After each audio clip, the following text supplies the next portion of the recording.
I stared at the group chat notification lighting up my phone, a familiar mix of excitement and dread washing over me. The annual family vacation planning had begun, and despite everything, a small part of me still hoped this year would be different. But as I scrolled through the messages, my stomach dropped. They had already decided on dates, accommodations, and activities, without even asking if I was available. It wasn't an oversight. It was the moment I finally understood that in my father's eyes, I would always be the outsider, never truly part of the family he built with his real children. Before we jump back in, tell us where you're tuning in from, and if this story touches you, make sure you're subscribed, because tomorrow I've saved something extra special for you. The morning had started so normally. I was sitting on the deck of my beach house in Monterey, the one I'd purchased 3 years ago after my promotion to senior marketing director. The fog was just starting to lift, revealing the shimmer of the Pacific Ocean below. This place was my sanctuary, my achievement, the physical manifestation of everything I'd built on my own. The irony wasn't lost on me that the very family who considered me an afterthought would soon be asking to use it. I took a sip of my coffee, scrolling through work emails when the family group chat notification appeared. My half-siblings, Allison, Carson, and Sky, were excitedly discussing the summer trip to Lake Tahoe. My stepmother Jade had already reserved 3 cabins. My father Phineas was arranging boat rentals. It was all happening, and not once had anyone asked me if I wanted to join. We should confirm the dates with everyone, Allison had written. Mom, Dad, Carson, Sky, and me are all good for July 15, 22, she continued, listing everyone but me. I waited, thinking perhaps someone would notice the omission. Minutes passed. More messages about meal planning and activities flooded in. Nothing.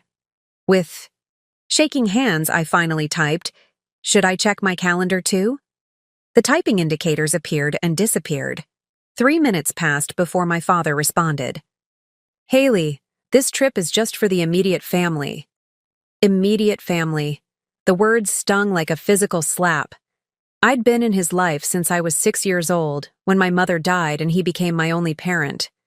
Before he married Jade, before Allison, Carson and Sky were born. 28 years of being his daughter, yet somehow not immediate enough. "I am your family too," I wrote back, my vision blurring with tears I refused to shed. The response came faster this time. "You know what I mean. This is for Jade and the kids." The kids. As if I wasn't his child too. I set my phone down, staring out at the ocean. The beauty before me suddenly seemed hollow. I had spent my entire life trying to earn my place in a family that had decided long ago that I didn't truly belong. My father had raised me alone after my mother's death, and for 6 years it had been just the 2 of us. He'd been my hero, my entire world. Then he met Jade, and suddenly I was expected to be grateful for my new family. When Allison was born, I was 12, old enough to notice how his face softened when he held her in a way it never did with me. By the time Carson and Sky came along, I had become the built-in babysitter, the responsible oldest child who should know better and set an example. The phone buzzed again. A private message from my father. "Haley, don't make this difficult. You're an adult with your own life. This trip is for the younger ones. You understand?" I did understand. Finally, after years of making excuses for him, I understood perfectly. My fingers hovered over the keyboard. I could do what I always did, swallow the hurt, pretend it was fine, tell myself that it was logical for him to prioritize his younger children. I could play the role of the understanding, adult daughter, but something had shifted inside me. Perhaps it was seeing the conversation unfold so plainly in black and white, without the usual cushion of plausible deniability. Perhaps it was the cumulative weight of 1,000 small rejections over the years. Or perhaps it was simply that. At 34, I was finally ready to acknowledge the truth. I took a deep breath and typed, "You're right, Dad. I am an adult with my own life. An adult who doesn't need to keep trying to be part of a family that doesn't want her. I sent the message before I could second-guess myself. Then I did something I had never done before. I muted the group chat. No more watching from the sidelines, as they shared their inside jokes and memories of trips I hadn't been invited to join. My phone immediately rang. Dad. I declined the call. Another call. Jade. Declined. A text from Allison. Why are you being so dramatic? It's just a vacation. Just a vacation. Just another exclusion. Just another reminder that I was different from the others. I walked inside and made another cup of coffee, trying to focus on the tangible things around me. The warm mug in my hands, the sound of waves crashing below, the morning sunlight streaming through the windows of the home I had built for myself. My sanctuary. My achievement. The phone buzzed again with another group message. This time I looked. Jade. Your father and I think you're overreacting. We were going to invite you for the weekend portion if you wanted to come. The weekend portion. Like I was an acquaintance, not family. The backhanded invitation only confirmed what I already knew. I didn't respond. Instead, I opened my laptop and began researching solo trips to Portugal. Something I'd always wanted to do but had put off, usually because the dates conflicted. With some family obligation that, in retrospect, I had never been central to anyway. As I browsed flights and accommodations, a strange sense of lightness began to replace the heaviness in my chest. For the first time, I was prioritizing myself without guilt, without seeking approval, without trying to prove my worth to people who had already decided what I was worth to them. My phone rang again. Dad. This time, I answered. Haley, you're being childish, he said immediately, not bothering with a greeting. No, Dad, I replied, surprised by the steadiness in my voice. For the first time, I'm not being the child who desperately wants her father's approval. I'm being an adult who knows her worth. This is ridiculous. We've always included you in everything. The lie was so blatant that I actually laughed. Dad, you literally just told me the family vacation is only for your real children. Your words, not mine. I never said real children, he protested. You said immediate family, and the kids. What exactly did you mean by that, if not to distinguish them from me? His silence was answer enough. It's fine, I continued. And strangely, I was starting to mean it. You've made your choices clear for years. I've just been too afraid to accept them, but I'm not afraid anymore. What's that supposed to mean? His voice had that edge it always got when he felt challenged. It means I'm booking a trip to Portugal for July 15th, 22. Enjoy Lake Tahoe. I ended the call before he could respond. Then I turned off my phone completely, took my coffee out to the deck, and watched the waves roll in, one after another, steady and unstoppable, like the realization that had finally broken through years of denial. I deserved better, and it was time to stop waiting for them to see it. Little did I know that in exactly 3 months, my father would be calling with an entirely different tone in his voice, one that included the words beach house and favor, and revealed just how conditional family loyalty could be. The week after my conversation with Dad passed in a blur of work calls and project deadlines. I threw myself into my job with renewed focus, as if professional success could somehow fill the family-shaped hole I'd been carrying since childhood. My team at Wilson and Brooks Marketing barely noticed the change. I'd always been the first, one in and the last to leave, the one who volunteered for weekend emergencies and holiday coverage. Work had been my refuge long before I consciously recognized why I needed one. My friend Arlo noticed, though. We met for our standing Thursday, dinner at the small Mediterranean place near the office. You seem different, she said, studying me over her glass of wine. More, I don't know, intense? Did something happen with the family again? I poked at my falafel, considering whether I wanted to get into it. Arlo had been witness to the Phineas Martinez family dynamics for over a decade, ever since we'd met. In college. Preparing and narrating this story took us a lot of time, so if you are enjoying it, subscribe to our channel. It means a lot to us. Now back to the story. She had a front row seat to every disappointment, every last-minute cancellation, every family-only event I wasn't quite family enough for. "They're planning the annual summer trip," I said finally. "Lake Tahoe this year." Arlo's expression tightened. She knew what that meant without me having to explain. "And let me guess, you found out through the group chat, not because anyone actually invited you?" I nodded, taking a sip of my water. "Dad made it very clear it's for immediate family only, his wife and their kids." "Jesus, Haley, I'm sorry." I shrugged, aiming for nonchalance. "It's fine. I'm going to Portugal instead." Her eyebrows shot up. "Portugal? By yourself?" "Why not? I've always wanted to go. The Douro Valley, Porto, Lisbon. I've had a Pinterest. Bored for years." "That's actually awesome," Arlo said slowly, her surprise morphing into a smile. "It's about time you did something for yourself instead of waiting around for them to throw you scraps of inclusion." The way she phrased it made me flinch. Had that been what I was doing all these years, waiting for scraps? But I knew she was right. How many holidays had I rearranged my schedule for, only to spend the day feeling like an awkward house guest?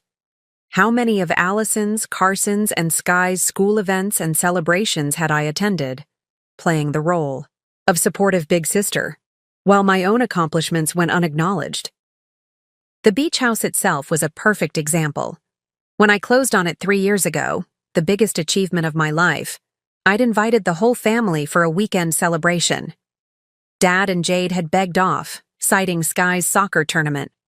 Allison came but spent the entire time complaining about the spotty cell reception. Only Carson seemed genuinely happy to be there, but he was 14 then, and mainly excited about the beach access. Not one of them had said they were proud of me. "You know what's funny?" I said to Arlo, setting down my fork. "When I bought the beach house, Dad's first comment wasn't congratulations. It was, 'That's a lot of responsibility for someone your age.' I was 31 with a 6-figure salary and a stellar credit score." Arlo rolled her eyes. "Meanwhile, I bet he helped Allison with the down payment on her condo." The accuracy of that guess made me laugh despite myself. $50,000. A loan that we all know will never be repaid. "And Carson's car?" "Paid. In full. A graduation present." "And I'm guessing Sky's college will be fully funded, yes?" I finished my wine in one long swallow. Meanwhile, I worked 2 jobs through school and took out loans like everyone else. Arlo reached across the table and squeezed my hand. "You know that's messed up, right? You're allowed to be angry about it." Was I angry? The emotion felt too hot, too active for what I'd been carrying all these years. It was more like a dull ache, a constant background awareness that I would always have to work harder for less recognition, less support, less love. "I think I'm just tired," I admitted, tired of trying to earn a place at a table where there was never going to be a seat for me. Later that night, as I drove home along the coast, I thought about how long I'd been making excuses for my father. When I was younger, it was, "Dad's stressed about the new baby," or "Jade needs more help with the kids." As I got older, it became, "They have 3 children at home to worry about," or "They're still building their family unit." But I was part of that family too, or at least I was supposed to be. I remembered my 6th birthday, the last one with my mother before cancer took her. She had thrown me a princess party, complete with a castle cake and tiny tiaras for all my friends. "You'll always be my real-life princess," she had whispered as she tucked me in that night. After she died, the birthday celebrations became more subdued. By the time Jade entered the picture, they had dwindled to a card and maybe a modest gift if I was lucky. The contrast with my half-siblings' elaborate parties, bouncy castles for Carson, professional makeup artists for Allison's Sweet 16, a rented movie theater for Sky's 10th birthday, couldn't have been more stark. I pulled into my driveway, the security light illuminating the front of my beach house. It sat perched on the cliff, windows dark except for the timer lights I'd set. My sanctuary. The place where I never had to feel like an afterthought. Inside, I kicked off my shoes and poured myself a small glass of whiskey, then carried it out, to the deck. The night was clear, stars scattered across the sky like diamonds on black velvet. The sound of waves crashing below was hypnotic, soothing. My phone buzzed in my pocket. A text from Carson. "Are you really not coming to Tahoe at all? Not even for a day?" Sweet Carson, the only one who sometimes remembered to include me. At 17, he was too young to fully understand the family dynamics at play, too young to recognize the patterns that had been established long before he was born. I stared at his message, unsure how to respond. The truth was, even if I wanted to join them for a day, and part of me did, if only for Carson's sake, the damage had already been done. I couldn't pretend my father's words hadn't cut deep, couldn't play along with the fiction that we were one big, happy family when I'd been so explicitly defined as outside that circle. But as I composed and deleted several responses, I realized something important. For the first time in my life, I wasn't agonizing over how to please my family. I wasn't mentally rearranging my schedule to accommodate their plans. I wasn't swallowing my hurt to keep the peace. Instead, I was thinking about Portugal, about cobblestone streets and historic trams, about wine tastings and ceramic tiles, about experiencing something new entirely on my own terms. It felt like freedom. I finally responded to Carson's text with a simple, "I won't be joining this year, planning my own trip to Portugal instead. Hope you have fun, though." I added a smiley face at the end to soften it, not wanting him to feel like my distance was his fault. His reply came almost immediately. "Portugal sounds way cooler than Tahoe. Dad's being weird about the whole thing. Says you're overreacting." A flicker of irritation sparked in my chest. Of course, Dad would frame this as me overreacting, as if the problem was my response to being excluded rather than the exclusion itself. It was a pattern so familiar I could set my watch by it. Dad or Jade would do something hurtful, I would express pain, and somehow I'd end up being the unreasonable one. I took a deep breath, watching the moonlight shimmer on the dark ocean below. My deck. How should I respond to Carson? He was caught in the middle, too young to fully grasp the complicated history at play. I didn't want to burden him with my hurt, but I also didn't want to perpetuate the fiction that everything was fine. "It's complicated," I wrote back. "But don't worry about it. Tell me what you're most excited about for the trip." Redirecting the conversation seemed safest. Carson launched into enthusiastic messages about the jet skis Dad had reserved and the hiking trails they planned to explore. I responded with appropriate enthusiasm, ignoring the hollow feeling spreading through my chest. Later that night, as I crawled into bed, I found myself scrolling through old photos on my phone, pictures from holidays and family gatherings over the years. I noticed something I'd never consciously acknowledged before. In almost every group photo, I was positioned at the edge of the frame, slightly separate from the tight cluster of Dad, Jade, and my half-siblings. In some, I appeared to have been an afterthought, squeezed in awkwardly after the initial composition was set. Even in photographs, I was an appendage to the real family, not an integral part of it. The realization hit me with unexpected force. I set my phone down, my hands shaking slightly. Had it always been this way? Had I simply refused to see what was right in front of me all along? I thought about my mother then, her warm smile, the way she'd made me feel like the center of her universe. After she died, I'd transferred all that need for belonging onto my father, desperate to remain the focus of at least one parent's love. But the truth was, from the moment Jade entered the picture, I'd been slowly but steadily displaced. The memories rushed back with painful clarity. Dad missing my high school graduation because Allison, then only 6, had a mild fever. The summer, He promised to help me move into my college dorm, but canceled last minute when Jade needed him to take Carson to a doctor's appointment. The promotion dinner he left early because Sky had a nightmare and was asking for him. Each incident, viewed in isolation, could be explained away. Collectively, they formed a pattern I could no longer ignore. Sleep eluded me that night. I tossed and turned, my mind replaying years of subtle rejections and not-so-subtle favoritism. By morning, I felt hollow-eyed but strangely clear-headed, as if the fog of denial had finally lifted. I made coffee and carried it out to the deck, watching the morning mist roll in from the Pacific. My phone buzzed with a text from Jade, the first direct communication since our tense exchange about the vacation. "Haley, I think you misunderstood what your father was trying to say.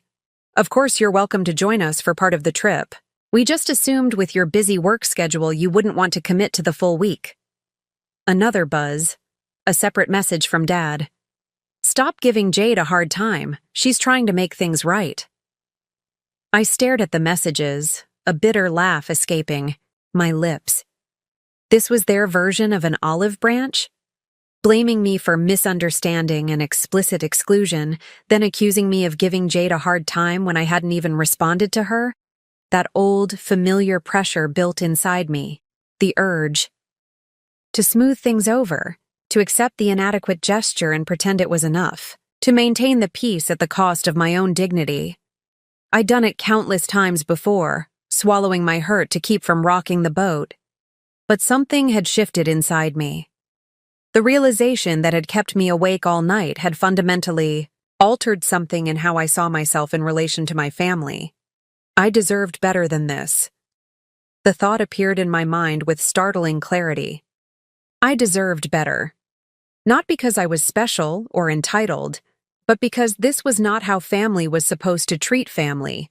This constant positioning as an outsider, this requirement that I be endlessly understanding of their needs while my own were routinely dismissed, it wasn't right. My fingers hovered over the phone. The old Haley would have responded with something conciliatory. "It's fine, I understand. Have a great time." The new awareness dawning inside me demanded something different. "I haven't given anyone a hard time," I typed to my father. "I simply decided to make other plans when it became clear I wasn't a priority for this family trip. I'm not available to join for any portion of the week. Enjoy Tahoe." To Jade, I wrote nothing at all. Her message didn't actually require a response, and for once I didn't feel obligated to provide one. I set my phone down and leaned back in my chair, surprisingly calm. No racing heart, no sick feeling in my stomach. Just a quiet certainty that I had finally responded to their treatment of me with the appropriate level of self-respect. My phone immediately began ringing. Dad. I silenced it without answering. It rang again. And again. Finally, I turned it off completely and set it aside. Whatever crisis my boundary setting had provoked in my father, it was not my responsibility to manage his emotions about it. For perhaps the first time in my adult life, I was prioritizing my own emotional well-being over his comfort. It felt terrifying. It felt necessary. It felt long overdue. I spent the morning researching Portugal in earnest, booking flights and accommodations, creating an itinerary that excited me. By noon, my trip was fully planned and paid for. 10 days exploring Porto, the Douro Valley, and Lisbon, including a food tour, wine tastings, and a private sailing excursion on the Tagus River. The total came to just under $5,000, a sum that would have given me pause a few years ago, but now felt like a worthwhile investment in my happiness. When I finally turned my phone back on, I had 7 missed calls from Dad, 3 from Jade, and 1 from Allison. There were multiple texts, ranging from concerned to irritated to outright angry. Dad, call me back immediately. We need to discuss this attitude of yours. Jade, your father is upset. Please call him. Allison, why are you being so difficult? Just come for the weekend if you want to. Dad again. I don't know what's gotten into you, but this behavior is unacceptable. The last message, time-stamped just 30 minutes ago, was from Carson. Whatever's happening with Dad and you, I still want you to know I wish you were coming. But Portugal sounds amazing. Will you send me pictures? A lump formed in my throat. Sweet Carson, always the peacemaker, always the one who seemed to genuinely value my presence. I responded to him alone. Of course I'll send pictures, and maybe someday we can go together. Love you, kiddo. For the rest, I had nothing more to say. The time for explanations and justifications was over. They either understood why their treatment of me was hurtful, or they didn't. Either way, I was done contorting myself to fit into the margins of their family portrait. As I set my phone aside again, I felt something unfamiliar settle in my chest. Not the usual anxiety or hurt, but something stronger, more solid. It took me a moment to recognize it. Self-respect. I managed to avoid direct communication with my father for 3 whole days. It wasn't that difficult. I went to work, came home, and simply didn't answer his calls. I responded to Carson's occasional texts, but ignored the increasingly irritated messages from Dad, Jade, and Allison. On the 4th day, my peaceful bubble burst. I was heading out of the office for my lunch break when I spotted a familiar figure. Waiting in the lobby, my father, arms crossed, a thunderous expression on his face. Dad? I stopped short, my stomach dropping. What are you doing here? Since you won't answer my calls, I didn't have much choice, he said, voice tight with barely contained frustration. We need to talk. Several colleagues glanced our way, curious about the tension crackling in the air. I forced a smile, gesturing toward the exit. Let's go somewhere else. We walked in strained silence to a small cafe around the corner. Once seated with coffees neither of us really wanted, Dad leaned forward, his expression serious. Haley, this has gone on long enough. You're acting like a child. The familiar accusation landed exactly as it always had, like a slap. Whenever I expressed hurt or disagreed with him, I was acting like a child. It was his favorite way to dismiss my feelings. I took a deliberate sip of my coffee, determined to remain calm. What specifically are you referring to? This tantrum. About the vacation. Refusing to answer calls. Booking some solo trip to Portugal instead of joining your family. It's immature and it's upsetting, Jade. Of course it was about Jade's feelings.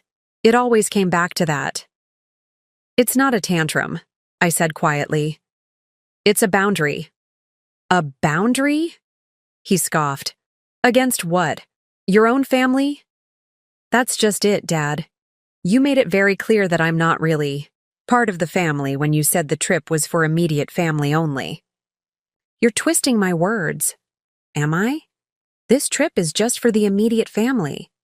That's a direct quote from you. His jaw tightened. You know what I meant. Yes, I do, I said, surprising myself with how steady my voice remained. You meant that Jade, Allison, Carson, and Sky are your real family, and I'm… What, exactly? The obligation? The afterthought? That's ridiculous. Of course you're family. But not immediate family. Not family enough to include in vacation planning. Not family enough to be considered automatically, the way the others are. Dad ran a hand through his hair, exasperation written all over his face. Haley, you're a grown woman with your own life. The kids are still at home. It's different. Different, I repeated, the word tasting bitter. It's always been different for me, hasn't it? Different expectations, different levels of support, different rules. Something in my tone must have penetrated his defensive wall because his expression shifted slightly. What are you talking about? The question unleashed a flood of memories and emotions I'd been suppressing for years. I'm talking about how you paid for Allison's condo down payment, but told me I was taking on too much responsibility when I bought my house. I'm talking about Carson's fully funded car while I worked 2 jobs to afford a used Honda in college. I'm talking about how you've never missed a single one of Sky's dance recitals, but couldn't make it to my college graduation because she had a cold. That's not fair, he protested. Those were different circumstances. They always are, I cut in. There's always a reason why they get your time, your money, your attention, and I get whatever's left over, if anything. Dad's face flushed red. I have done everything for you. Everything. Who do you think paid for your braces? Your school trips? Your first car insurance? The bare minimum parental obligations, I said quietly. And even then, you made sure I knew what a burden it was. Meanwhile, you've given the others everything without them having to ask, without making them feel grateful for basic support. This is absurd. You're not being rational. I'm being completely rational. For the first time, I'm seeing things exactly as they are. I leaned forward, meeting his gaze directly. Tell me something, Dad. Have you ever once told me you're proud of me? Of my career? Of my house? Of anything I've accomplished on my own? He opened his mouth, then closed it again, clearly searching for an example. The fact that he had to search at all was answer enough. That's what I thought, I said, my voice barely above a whisper. So that's what this is about? You want praise? A gold star for doing what adults are supposed to do? I shook my head, a sad smile touching my lips. No, Dad. I wanted to be loved the same way you loved them. But I've finally accepted that's never going to happen. The raw honesty hung in the air between us. Dad seemed genuinely taken aback, as if he'd never considered this perspective before. For a brief moment, I thought maybe, just maybe, we were having a breakthrough. Then his expression hardened again. This is Arlo putting these ideas in your head, isn't it? She's always been a bad influence. And just like that, the moment was gone. No self-reflection, no acknowledgement of my feelings. Just deflection and blame. Nobody is putting ideas in my head, I said, gathering my purse and standing up. These are my lived experiences. My feelings. If you can't even consider the possibility that your behavior has hurt me, then there's nothing more to discuss. Sit down, Haley. We're not finished. Yes, we are. I pulled out my wallet and placed enough cash on the table to cover both our coffees. I've spent my entire life trying to earn a place in your family. I'm done trying. Don't be dramatic, he snapped. Of course you have a place in the family. Do I? Because from where I'm standing, I've always been the outsider looking in, the child you got stuck with, not the ones you chose. His face went pale. That's not... It is, I said firmly. And you know what the saddest part is? I don't think you even realize you're doing it. It's so automatic for you to prioritize them that you don't even notice when you're pushing me aside. I shouldered my bag, suddenly exhausted by the conversation. Enjoy Lake Tahoe with your family, Dad. I'll be in Portugal, finally doing something for myself instead of waiting for scraps of your attention. Haley. His voice rose as I walked away. Several cafe patrons turned to stare. Don't you dare. Walk away from me. But I did. For the first time in my life, I walked away from my father's anger without apologizing, without trying to make peace, without sacrificing my dignity to smooth things over. Outside, the bright sunshine felt at odds with the storm of emotions inside me. I walked blindly, not heading back toward my office, but just moving, needing the physical motion to process what had just happened. My phone buzzed with a text from Jade. Your father is very upset. Call him and apologize. I laughed out loud, a slightly hysterical sound that earned me a concerned glance from a passing stranger. Of course, Jade's priority was managing Dad's emotions, not addressing the actual issues I'd raised. Another text, this one from Allison. Way to make Dad's day all about you, again. That one stung, the unfairness of it taking my breath away. I hadn't sought out this confrontation. I hadn't shown up at Dad's workplace demanding attention. All I'd done was set a boundary, one that apparently the entire family found threatening. Typed out responses to both of them, then deleted the drafts without sending. There was nothing I could say that would make them understand. No magic combination of words that would suddenly make them see the pattern I'd been living with my entire life. Instead, I opened my calendar and scrolled to July 15, 22, the dates of both their Lake Tahoe trip and my Portugal adventure. I added a new event spanning the entire week: freedom. Because that's what this was, I realized. Not just a vacation, but liberation from the endless cycle of hoping for inclusion, being disappointed, and blaming myself for expecting too much. For the first time in my life, I was choosing myself. And despite the emotional exhaustion of the confrontation with my father, despite knowing there would be fallout I hadn't yet experienced, I felt something close to peace. My phone rang. Dad again. I silenced it and kept walking, each step taking me further from the person I had been and closer to the person I was becoming. Someone who knew her worth. Someone who didn't need to beg for a place at the table. Someone who could build her own table if necessary. And in that moment, I knew with absolute certainty that no matter what happened next, I would never go back to being the afterthought, the obligation, the not quite real daughter again. After the confrontation with my father, I took the rest of the day off work. I couldn't focus, couldn't put on the professional face my job required. Instead, I drove to the beach, parked my car, and walked along the shore for hours, letting the rhythmic crash of waves soothe my jangled nerves. By the time I returned home, dusk was settling over Monterey Bay, painting the water in shades of pink and gold.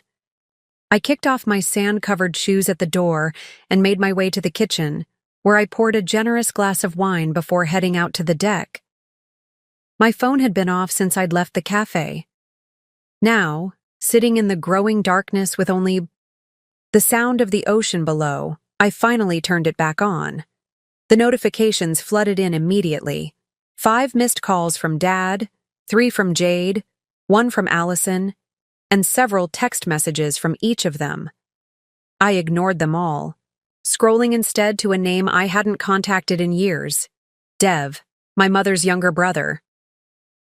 Uncle Dev had been a constant in my life after Mom died, stepping in to help Dad with school pickups, attending my piano recitals, teaching me to drive. But when Dad married Jade, Dev's role had gradually diminished. There had been tension between him and Dad, the specifics of which I'd been too young to fully grasp. By the time I was in high school, Dev's visits had become rare, our communication limited to birthday calls and occasional emails. Before I could overthink it, I tapped his name and initiated a call. He answered on the 3rd ring. "Haley, is everything okay?" His voice, warm and familiar despite the years of distance, brought unexpected tears to my eyes. "Hey, Uncle Dev, everything's—" I paused, considering the automatic fine that usually followed.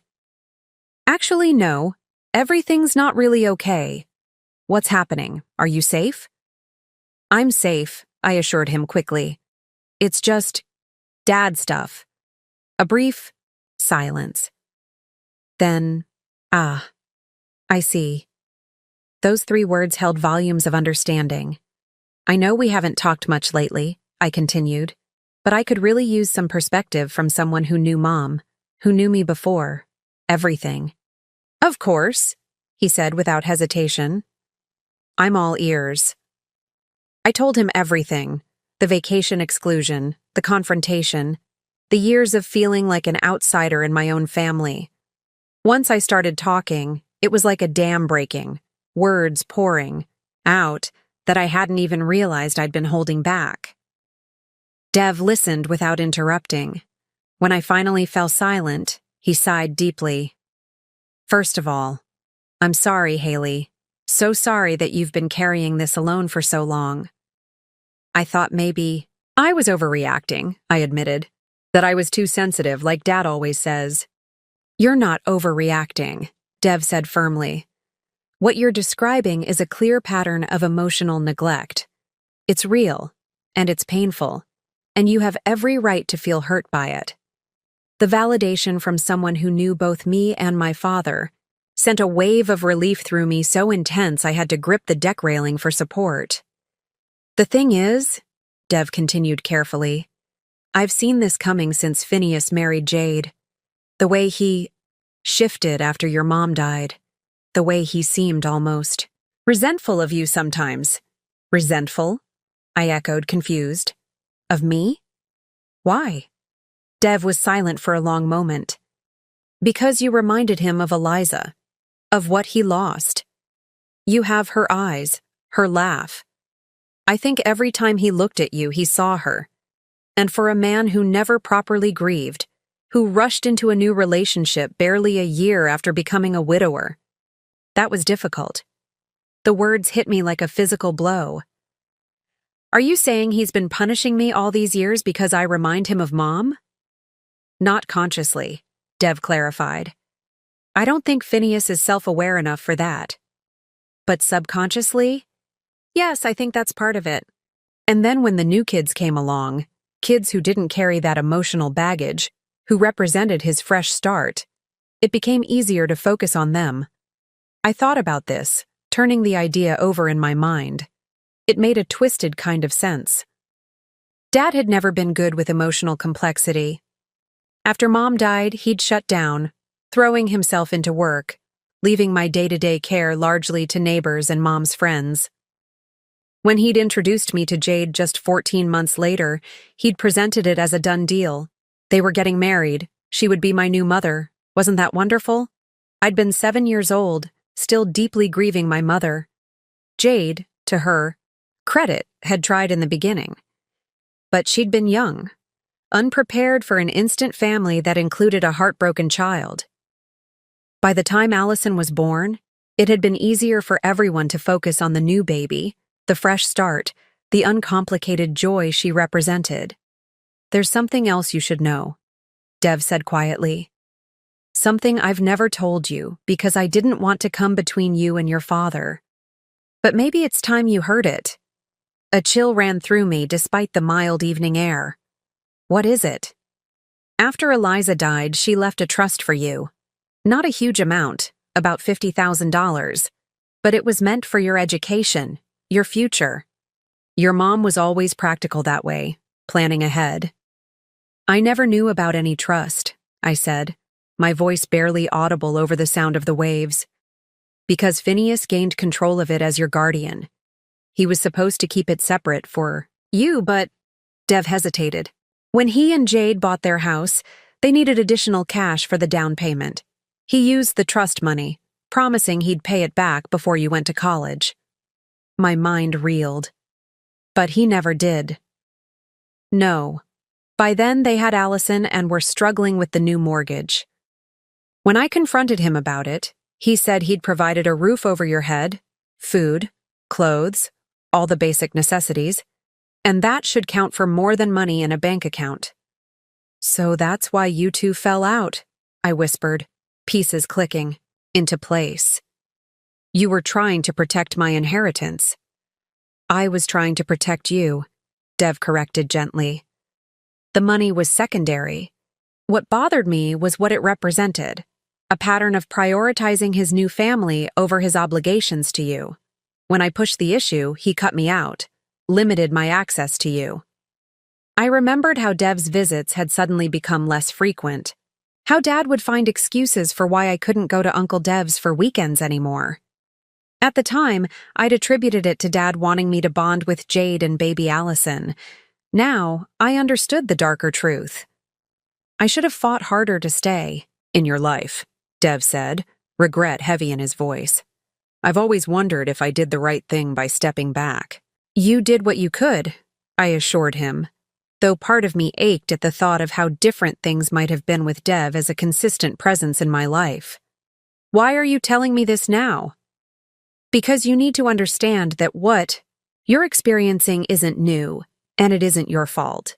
It's a pattern that started long ago, and it says everything about Phineas, and nothing about your worth. I wiped away tears I hadn't realized were falling. Thank you for telling me, for validating what I've been feeling. You deserved to know. And Haley? Your mother would be so proud of the woman you've become, the career you've built, the home you've made for yourself, completely on your own, without the support you should have had. Eliza would be amazed by your strength. Those words broke something open inside me. I sobbed openly, years of pent-up grief and longing for my mother, washing through me in waves. Dev stayed silent on the line, giving me space to feel it all. When I finally regained my composure, I asked the question that had been lurking at the edges of my consciousness for years. Do you think Dad ever really loved me? Or was I always just an obligation to him? Dev sighed heavily. I think Phineas loved the idea of being a good father more than he was willing to do the actual work of it. When you were a baby, when things were simple, he adored you. After Eliza died, when parenting got complicated and painful, he retreated. And then, when he built his new family, it was easier to focus there, where there wasn't all that grief, tangled up in every interaction. So it wasn't me, I said, the realization spreading through me like a bomb. It was never about me being unlovable or not good enough. God, no, Dev said emphatically. Haley, you were the most wonderful child, bright, kind, resilient beyond your years. The failure here was entirely your father's, never yours. We talked for another hour, Dev filling in gaps in my childhood, memories, sharing stories about my mother I'd never heard, reconnecting in a way that felt like recovering a piece of myself I'd lost. By the time we said goodbye, with promises to see each other soon, I felt both emotionally drained and strangely lighter. I sat on the deck long after the call ended, watching stars appear in the darkening sky. The painful truth Dev had shared explained so much about my relationship with my father, about the pattern of neglect that had defined my place in the family. It wasn't just about the vacation. It wasn't just about the financial disparities between how my father treated me versus my half-siblings. It was about a fundamental failure to love me as I deserved to be loved, to prioritize my needs as a child who had already lost one parent. For the first time, I allowed myself to feel the full weight of that injustice, not with shame or self-doubt, but with clear-eyed recognition. This wasn't my burden to carry. This wasn't my failure to fix. My phone buzzed with another text from my father. We need to finish our conversation. This behavior is completely unacceptable. I stared at the message, seeing it with new clarity.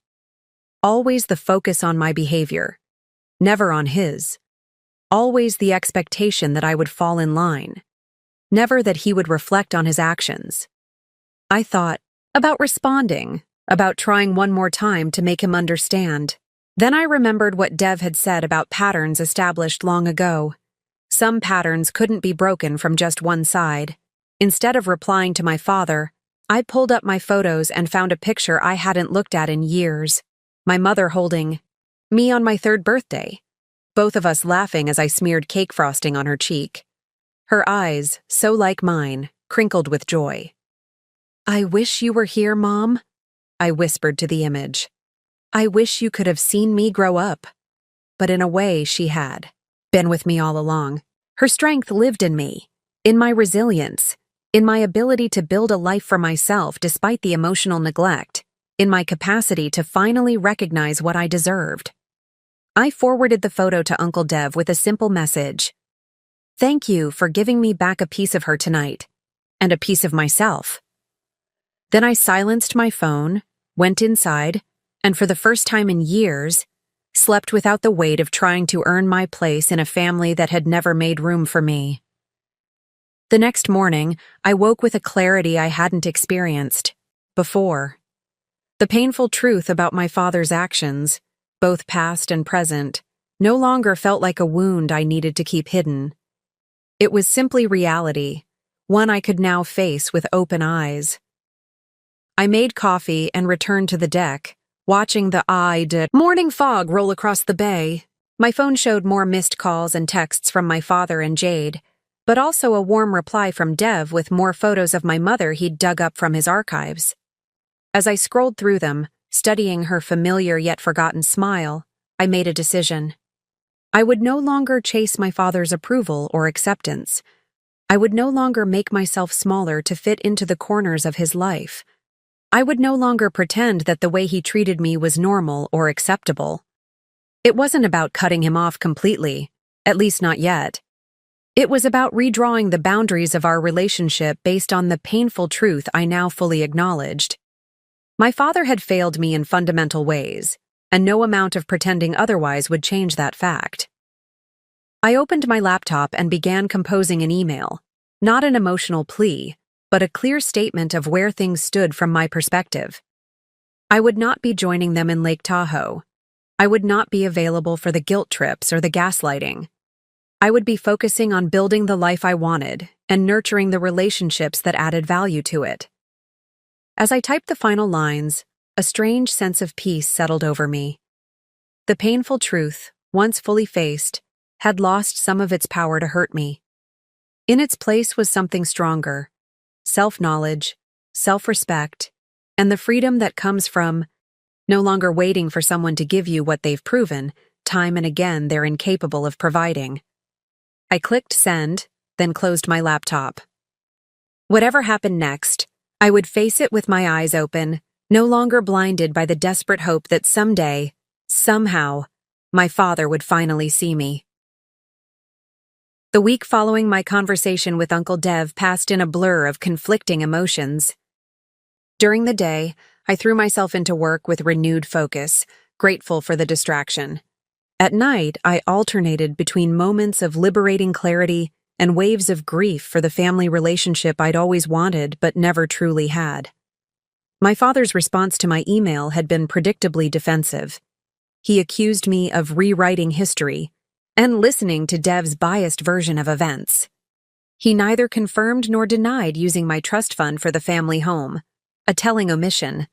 Instead, he emphasized everything he'd done for me over the years, the sacrifices he'd made as a single father before Jade came along. There was no acknowledgement of my feelings, no recognition of the pattern I'd described. Jade sent a separate message, her tone gentler but equally dismissive. "We all have different memories of the past," she wrote. "The important thing is to focus on the present and the future. We're family, and families work through their differences." It was the kind of platitude that would have swayed me in the past, the appeal to family unity, the subtle suggestion that holding on to hurt was somehow a failure on my part, rather than a natural response to ongoing mistreatment. Allison sent a brief text. "Dad's really upset about your email. You know how he gets when people bring up Mom." That, too, was revealing. The implicit expectation that I should protect my father from the discomfort of acknowledging his late wife, my mother. As if his emotional comfort should take precedence over my need for honesty and healing. Only Carson reached out with genuine empathy. "I don't understand everything that's happening," he texted, "but I know you wouldn't be this upset without a good reason. I love you, sis." His message brought tears to my eyes. Despite the age gap and the family dynamics working against us, Carson had somehow developed the emotional intelligence to validate my experience without fully knowing the details. On Friday evening, a week after my confrontation with Dad, Arlo came over with takeout and wine. We sat on my deck, watching the sunset paint the sky in shades of orange and pink. "So," she said, refilling my glass, "you've had a week to process everything. Where are you at now?" I took a sip of wine, considering the question. "I'm at a crossroads, I think. I can't go back to how things were, pretending everything's fine, accepting less than I deserve. But I'm not sure what moving forward looks like. What are your options?" "I could try again to make them understand," I said, though the words lacked conviction. "Another conversation, another attempt to explain why their treatment hurts. And, based on their responses so far, how likely is that to work?" I sighed. Not very. Dad's incapable of seeing himself as anything other than the hero of every story.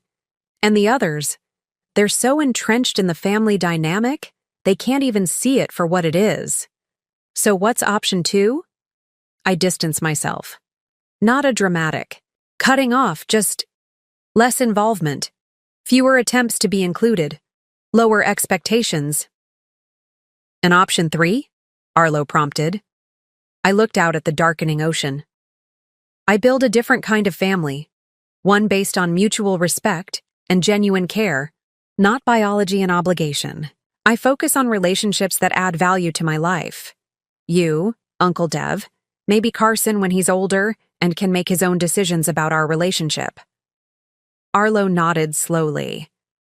That doesn't sound like a crossroads. It sounds like 3 stages of the same path. Her observation struck me as profoundly true. These weren't separate options, but rather a progression, from trying to fix the unfixable, to protecting myself through distance, to actively creating the kind of connection I'd always craved. So what now? I asked, partly to Arlo and partly to myself. Now you decide what kind of relationship you're willing to have with your father and his family, given what you know about their limitations. What can you accept without compromising your self-respect? It was a powerful question, one that made me realize how often I'd sacrificed my dignity in pursuit of their approval. How many times had I swallowed hurtful comments, accepted last minute, cancellations, pretended exclusions didn't hurt, all to maintain a relationship that consistently diminished me? The vacation is 6 weeks away, I mused. That gives me some time to figure things out before the next big family event forces a decision. Arlo raised an eyebrow. Is that what you're doing? Waiting for circumstances to force your hand? The gentle challenge in her voice made me pause. She was right. I was still, in some ways, avoiding making a definitive choice. Still hoping that something external would change the situation so I wouldn't have to take a stand. Old habits, I admitted with a rueful smile. I've spent my whole life reacting to their choices rather than making my own. So, make a choice, Arlo said simply. Not based on what they might do or say, not based on some fantasy of how they might suddenly change, but based on what you know to be true and what you need to be healthy. I closed my eyes, letting her words sink in. What did I need to be healthy? What choice would honor the truth I now understood about my family? The answer came with surprising clarity. I needed to stop putting myself in situations where my worth was constantly being questioned. I needed to stop showing up for people who consistently showed me I was an afterthought. I needed to invest my emotional energy in relationships that were reciprocal, not extractive. I'm going to Portugal, I said, opening my eyes. I'm going to have an amazing time exploring a new country on my own terms. I'm not going to spend the week checking my phone for messages from them or posting photos designed to make them regret not including me. I'm just going to live my life for myself. And after Portugal, I'm going to maintain relationships with the family members who treat me with respect. Carson, maybe Uncle Dev if we can rebuild that connection. As for Dad, Jade, and the others, I'll be cordial but distant. No more bending. Over backward, no more pretending, no more settling for scraps of attention. The decision, once articulated, felt both terrifying and absolutely right. I wasn't cutting anyone off dramatically, but I was fundamentally changing how I engaged with them, setting boundaries that protected my well-being rather than accommodating their comfort. That sounds healthy, Arlo said, raising her glass in a toast. To new beginnings. To new beginnings, I echoed, clinking my glass against hers. Later that night, after Arlo had gone home, I sat alone on the deck, listening to the waves crash below. My phone buzzed with a text from my father. We need to put this nonsense behind us before the vacation. Call me tomorrow. The old Haley would have called immediately, eager to smooth things over, willing to accept whatever inadequate resolution he offered just to restore peace. The new Haley, the one standing at the crossroads and finally choosing her own path, simply turned off her phone and went to bed. In the morning, I woke with a sense of quiet determination. I sent a brief reply. I've made my decision. I won't be joining the Lake Tahoe trip, and I won't be discussing it further. I hope you all have a good time. Then I blocked notifications from the family group chat and opened my Portugal itinerary instead, adding a food tour I'd been considering. This trip wasn't just a vacation anymore. It was a declaration of independence, a statement that I was finally choosing myself. The decision had been made. I had picked my path. Whatever came next, I would face it with the knowledge that I had honored my own truth rather than continuing to chase approval I was never going to receive. The crossroads was behind me now. Ahead lay a future I was building on my own terms, brick by brick, choice by choice. Making the decision to prioritize myself was one thing. Actually living it was another entirely. The first real test came the following Sunday, my half-sister Sky's 16th birthday celebration. The invitation had arrived weeks ago, before the vacation drama began. Under normal circumstances, I would have attended without question, bearing an expensive gift and a fixed smile, playing my assigned role as the supportive older sister while swallowing any hurt over the disparities between her elaborate celebration and my own forgotten birthdays. Now, as I stared at the invitation on my refrigerator, I faced my first concrete choice: attend as usual and maintain appearances, or honor. My new boundaries, I chose the latter. I sent Sky a nice birthday text with a digital gift card to her favorite clothing store, then spent the day hiking along the coastal trails near my home instead. No elaborate excuses, no apologies, just a simple choice to do what felt healthy. For me, rather than what the family expected. The fallout was swift. Dad called 3 times that evening. Jade sent a message expressing disappointment that I would punish Sky for adult disagreements. Allison texted that Sky had cried when she realized I wasn't coming. That last one nearly broke my resolve. The thought of hurting Sky, who at 16 was largely innocent of the family dynamics at play, made my stomach clench with guilt. I started composing an apology, then stopped myself, remembering Arlo's words about making choices based on what I needed to be healthy, not on others' reactions. I sent Sky a direct message instead. I hope you had a wonderful birthday celebration. My absence wasn't about you. I'm working through some difficult feelings about family right now. Maybe we could have lunch together next weekend, just the 2 of us. Her response surprised me. It's fine. Dad said you're just going through a phase because you're jealous of the trip. The casual cruelty of it, and the insight into how my father was framing my feelings to the younger kids, stung sharply. I didn't respond. There was nothing to say that wouldn't escalate the situation or drag Sky further into adult conflicts she wasn't equipped to understand. Work became my sanctuary in the weeks that followed. I threw myself into projects, stayed late at the office, and volunteered for assignments that required my full attention. My colleagues noticed the change, my increased focus, my lack of personal calls during office hours, previously filled with family-related interruptions, my declining of casual, happy hour invitations in favor of heading home to research Portugal or talk with Uncle Dev. Everything okay? My boss, Oliver, asked after a particularly intensive strategy session. You've been, I don't know, different lately. More intense. I'm good, I assured him, just reprioritizing some things in my life. He nodded thoughtfully. Well, it's showing in your work. That Morgan campaign pitch was brilliant. His casual praise meant more than he could know. Straightforward recognition of my professional value without the undertones of criticism I'd grown accustomed to from my family. Simple, unambiguous appreciation. As the Lake Tahoe trip drew closer, communications from my father became more insistent. It seemed my absence had evolved from an inconvenience to a genuine problem for him, not because he particularly wanted me there, but because my refusal to fall in line was disrupting the family narrative he preferred. "Your siblings don't understand why you're acting this way," he texted one evening. "You're creating drama where there doesn't need to be any." The irony wasn't lost on me. For years, I'd bent myself into knots trying to avoid creating drama, accepting whatever scraps of inclusion they offered with gratitude rather than complaint. It was only when I stopped accepting the unacceptable that suddenly I was the problem. Uncle Dev became an unexpected but welcome ally during this period. We spoke weekly, rebuilding our relationship with a new honesty that felt healing for both of us.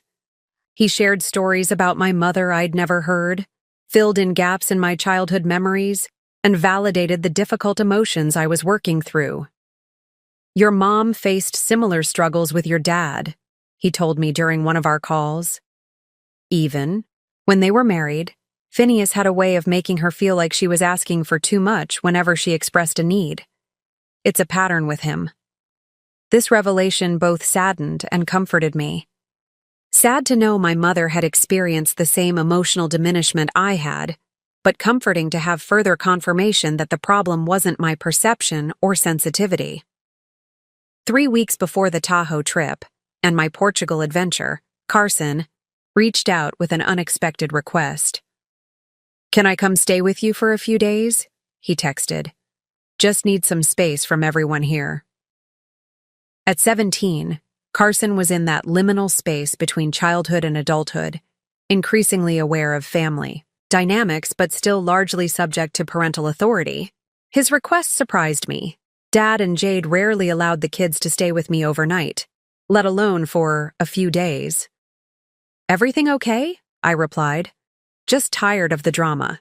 Dad's been on edge ever since your fight. Keeps talking about you two. Anyone who'll listen." I winced, imagining my father's version of events being repeatedly aired to extended family, neighbors, perhaps even the kids' friends' parents. It was a pattern I recognized. My father positioning himself as the reasonable, long-suffering parent while painting me as emotional, ungrateful, difficult. "Have you asked Dad and Jade if it's okay for you to visit?" I asked. "Not yet. Wanted to check with you first." I hesitated. On one hand, I wanted to support Carson and strengthen our relationship. On the other, I didn't want to be accused of trying to steal him away or influence him against the rest of the family. "I'd love to have you visit," I wrote carefully. "But I don't want to cause more tension. Maybe suggest it as a chance to see the ocean before summer ends." Carson agreed to the approach. To my surprise, Dad and Jade consented to the visit, perhaps seeing it as an opportunity to enlist Carson as a mediator. The weekend Carson came to stay marked my first real taste of family connection without the constant undercurrent of tension. We spent Saturday exploring the tide pools along the coast, grabbing fish tacos from my favorite beachside stand, and watching bad action movies on my living room couch. No agenda, no power dynamics, just genuine enjoyment of each other's company. "This is nice," Carson said as we sat on the deck that evening watching the sunset. "Peaceful." I glanced at him, struck by the maturity in his young face. "It is peaceful. That's what I've been trying to create more of in my life." He nodded thoughtfully. "I get it. Things at home are always so, I don't know, high pressure? Dad's always got some issue he's worked up about. Jade's always scheduling and organizing and making sure everyone's where they're supposed to be. Allison's drama with whatever boyfriend she's fighting with. Sky's constant social media crisis of the day. And you're the peacekeeper," I observed gently. He looked surprised, then smiled ruefully. "Yeah, I guess I am. Never really thought about it that way." "I was too at your age," I told him. "Always trying to smooth things over, keep everyone happy, not rock the boat. Does that ever get, I don't know, exhausting?" The simple question, asked with such genuine curiosity, caught me off guard. "Yes," I admitted. "Eventually it does. That's sort of what this whole situation is about for me. realizing I can't keep everyone happy at the expense of my own well-being. Carson was quiet for a moment, absorbing this. Then he asked, "Are you really not coming to Tahoe at all?" "I'm really not," I confirmed. "I've booked a trip to Portugal instead." "That sounds way cooler than Tahoe," he said with a grin. "Though, don't tell Dad I said that." I laughed, feeling a genuine bond with my half-brother that transcended the complications of our family situation. "Your secret's safe with me." When I drove Carson home on Sunday evening, Dad was waiting on the front porch, his expression carefully neutral. I stayed in the car, waving as Carson grabbed his backpack from the trunk. "You're not coming in?" Carson asked through my open window. "Not today," I said, with a smile I hoped concealed the anxiety bubbling in my stomach. "I've got some work to finish up." The truth was, I wasn't ready to test my new boundaries in Dad's territory. My home had become a safe space where I could practice being the person I wanted to be. Outside of it, particularly in the family home where old patterns were so deeply entrenched, I wasn't yet confident in my ability to maintain that sense of self. As I drove away, I caught sight of Dad in my rearview mirror, still standing on the porch, watching me go. There was something in his posture, a stiffness, perhaps a dawning realization that this time was different. That I wasn't going to break and come running back as I always had before. It was a small moment, but it felt significant. My first real step into the unknown territory of being Haley on my own terms, not Dad's daughter on his. 2 weeks before, the scheduled vacations, mine to Portugal, theirs to Lake Tahoe, Dad escalated his efforts to bring me back into the fold. Not because he wanted to make amends, I suspected, but because my continued resistance was undermining his preferred narrative about our family. It began with a surprise visit to my office. I was in the middle of a client meeting when my assistant, Ben, poked his head in. "Sorry to interrupt, but your father is in the lobby. Says it's important." My stomach dropped, but I kept my expression neutral. "Please tell him I'm in meetings all afternoon. I can call him later." Ben nodded and disappeared. 10 minutes later, he was back. "He's insisting on waiting. Says he'll stay all day if necessary." Typical Dad, using inconvenience and social pressure to force compliance. I knew if I didn't see him, he'd create a scene that would reflect poorly on me professionally. With an apologetic smile to my clients, I excused myself for 5 minutes. Dad was pacing the lobby, his expression a careful blend of concern and determination, a look I recognized from countless childhood confrontations. The "I'm only doing this because I care" face that preceded unwanted interventions. "Dad, I'm in the middle of an important meeting," I said quietly. "I can't talk now." "This is ridiculous, Haley. We're family. You can't just shut me out because you're upset about a vacation." Several colleagues glanced our way, clearly curious about the tension. I motioned toward the small conference room near the entrance. 5 minutes. That's all I can give you right now." Once inside with the door closed, I crossed my arms. "What's so urgent that it couldn't wait for a phone call?" "Your behavior is affecting the entire family," he said without preamble. "Sky thinks you hate her because you missed her birthday. Carson came back from your place with all sorts of ideas about peace and boundaries. Allison says you're ignoring her texts. Jade is stressed about the vacation because everyone keeps asking if you're coming. And how is any of that my responsibility?" I asked calmly. He blinked, clearly surprised by the question. "You're the one causing the problems." "No, Dad. I'm the one refusing to pretend everything is fine when it isn't. There's a difference." "Look," he said, his tone shifting to one of forced reasonableness. "Whatever issues you think we have, we can work them out. But first, you need to stop this. Rebellion." The word choice was revealing. In his mind, my asserting boundaries was an act of rebellion, not an adult making a legitimate choice. "This isn't rebellion," I said firmly. "This is me making decisions about my own life. I'm not coming to Lake Tahoe. I'm going to Portugal. That decision is final." "You're being selfish," he snapped, the reasonable facade cracking. "Thinking only about yourself instead of what's best for the family." The accusation was so ironic. I almost laughed. Interesting perspective from someone who told me I wasn't part of the immediate family. "You're twisting my words again." "No, I'm quoting them exactly.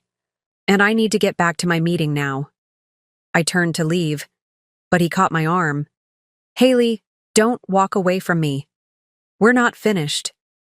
The touch, the command, the assumption that he had the right to dictate when our conversation ended, it crystallized everything that was wrong with our relationship. I gently but firmly removed his hand. "Yes, we are finished. At least for today. I have clients waiting." "This is exactly what I'm talking about," he said, voice rising. "You prioritize everything else above family." The irony was too rich to let pass. "I learned that from watching you, Dad." His face flushed red. Before he could respond, I opened the conference room door. "I need to get back to work now. Please don't show up at my office unannounced again." I walked away, heart pounding, but head high. Behind me, I heard him call out, "This isn't over, Haley." But in many ways, it was. That confrontation at my workplace, a space where I had built a successful career entirely on my own merits, marked a turning point. I was no longer just emotionally detaching from my family's dysfunctional patterns. I was actively enforcing boundaries against them. That evening, I wrote an email to my entire family: Dad, Jade, Allison, Sky, and Carson. I want to be clear about where things stand going forward. I will not be joining the Lake Tahoe trip. I will not be discussing this decision further, so please stop trying to change my mind or make me feel guilty about it. I need space to process some difficult realizations about our family dynamics. This doesn't mean I don't care about you. It means I'm finally caring about myself as well. For the immediate future, I would appreciate no surprise visits to my home or workplace. 2. Respect for my decision not to attend certain family events. 3. An understanding that I will respond to messages when I'm ready. Not on demand. I'm not cutting anyone off, but I am changing how I engage with the family. I hope in time we can build healthier relationships based on mutual respect rather than obligation. Haley. After sending it, I blocked notifications from the family group chat and turned my phone to Do Not Disturb. Whatever tsunami of reactions was coming, I didn't need to weather it in real time. The next morning, I woke to 17 text messages, 5 missed calls, and 3 voicemails. I didn't read or listen to any of them. Instead, I drove to a small cafe in a neighboring town, one my family never visited, and spent the morning reading a guidebook about Portugal while enjoying the simple pleasure of uninterrupted solitude. My phone buzzed with a direct text from Carson. "I respect your boundaries. Still cool if I text sometimes?" His maturity brought tears to my eyes. "Always cool if you text," I replied. "You're not the problem, Carson. Never think that." Over the next few days, I systematically reinforced the boundaries I'd established. I created email filters that sent family messages to a separate folder I could check when I felt emotionally equipped to handle them. I adjusted my social media settings to limit what certain family members could see. I informed the security desk at my apartment building that I wasn't accepting unannounced visitors, even family. These practical steps felt both necessary and liberating. For the first time, I was creating actual, tangible barriers to protect my emotional well-being, not just making internal resolutions that crumbled at the first sign of family pressure. The most difficult boundary to establish involved my beach house. From the moment I purchased it, my family had treated it as a communal resource. Allison bringing friends for weekend stays without asking, Dad and Jade borrowing it for anniversaries, everyone assuming they had standing permission to use it whenever they wanted. I'd never minded before, viewing their use of my home as proof that I had something valuable to contribute to the family. Now, I recognized it as yet another one-way street. They freely used my resources while rarely sharing theirs with me. So I contacted the property management company that maintained the house when I wasn't there and updated my authorization list. Going forward, no one would be given keys without my explicit written permission for specific dates. It was a small change that represented an enormous shift in my thinking. I was no longer making myself and my resources endlessly available in hopes of earning the love and inclusion I craved. I was recognizing my own value and requiring others to respect it too. Drawing these lines wasn't easy. Each boundary I set was accompanied by waves of guilt and anxiety, the ingrained fear that by protecting myself, I was somehow being selfish or cruel. Uncle Dev helped me navigate these feelings, reminding me that healthy boundaries weren't about punishment, but about creating space for healthier relationships to potentially grow. Think of it like pruning a plant, he said during one of our calls. You're cutting back the unhealthy growth patterns to allow for new, stronger ones to develop. It seems harsh in the moment, but it's actually an act of care for yourself and ultimately for the relationship. A week before my Portugal trip, I received a text from Jade that made it clear my boundary setting was having an impact, though not necessarily the one I'd hoped for. Phineas is extremely hurt by your email and your refusal to answer his calls. As your stepmother for most of your life, I'm asking you to consider how your actions are affecting everyone, not just yourself. Family should come first. I stared at the message for a long time, recognizing the emotional manipulation embedded in every line. The appeal to my father's feelings without acknowledgement of mine. The invocation of her role as my stepmother to establish authority. The suggestion that prioritizing my own well-being was somehow selfish, while their disregard for my feelings was not. In the past, a message like this would have sent me spiraling into guilt and self-doubt. Now, I simply noted the tactics and did not respond. The line had been drawn. I was finally standing firmly on my side of it. The week before my departure for Portugal brought an escalation in my family's attempts to break through the boundaries I'd established. It was as if they sensed that I was serious this time, that this wasn't the temporary withdrawal they'd seen from me in the past, easily reversed with enough pressure or guilt. First came the flying monkeys, those unwitting or willing messengers deployed to make me question my stance. My father's sister, Aunt Garnet, called out of the blue. "Haley, honey, your father is beside himself," she said without preamble. "He says you're refusing to speak to the family and that you've canceled on the Lake Tahoe trip last minute." I took a deep breath, reminding myself that she was only hearing one carefully edited version of events. "That's not quite accurate, Aunt Garnet. I was explicitly told the trip was for immediate family only. When I pointed out that I am also family, I was dismissed, so I made other plans." "Oh." Her voice faltered. "Well, you know your father. He sometimes speaks without thinking. He didn't mean to exclude you." "He did mean it," I said gently but firmly. "And that's okay.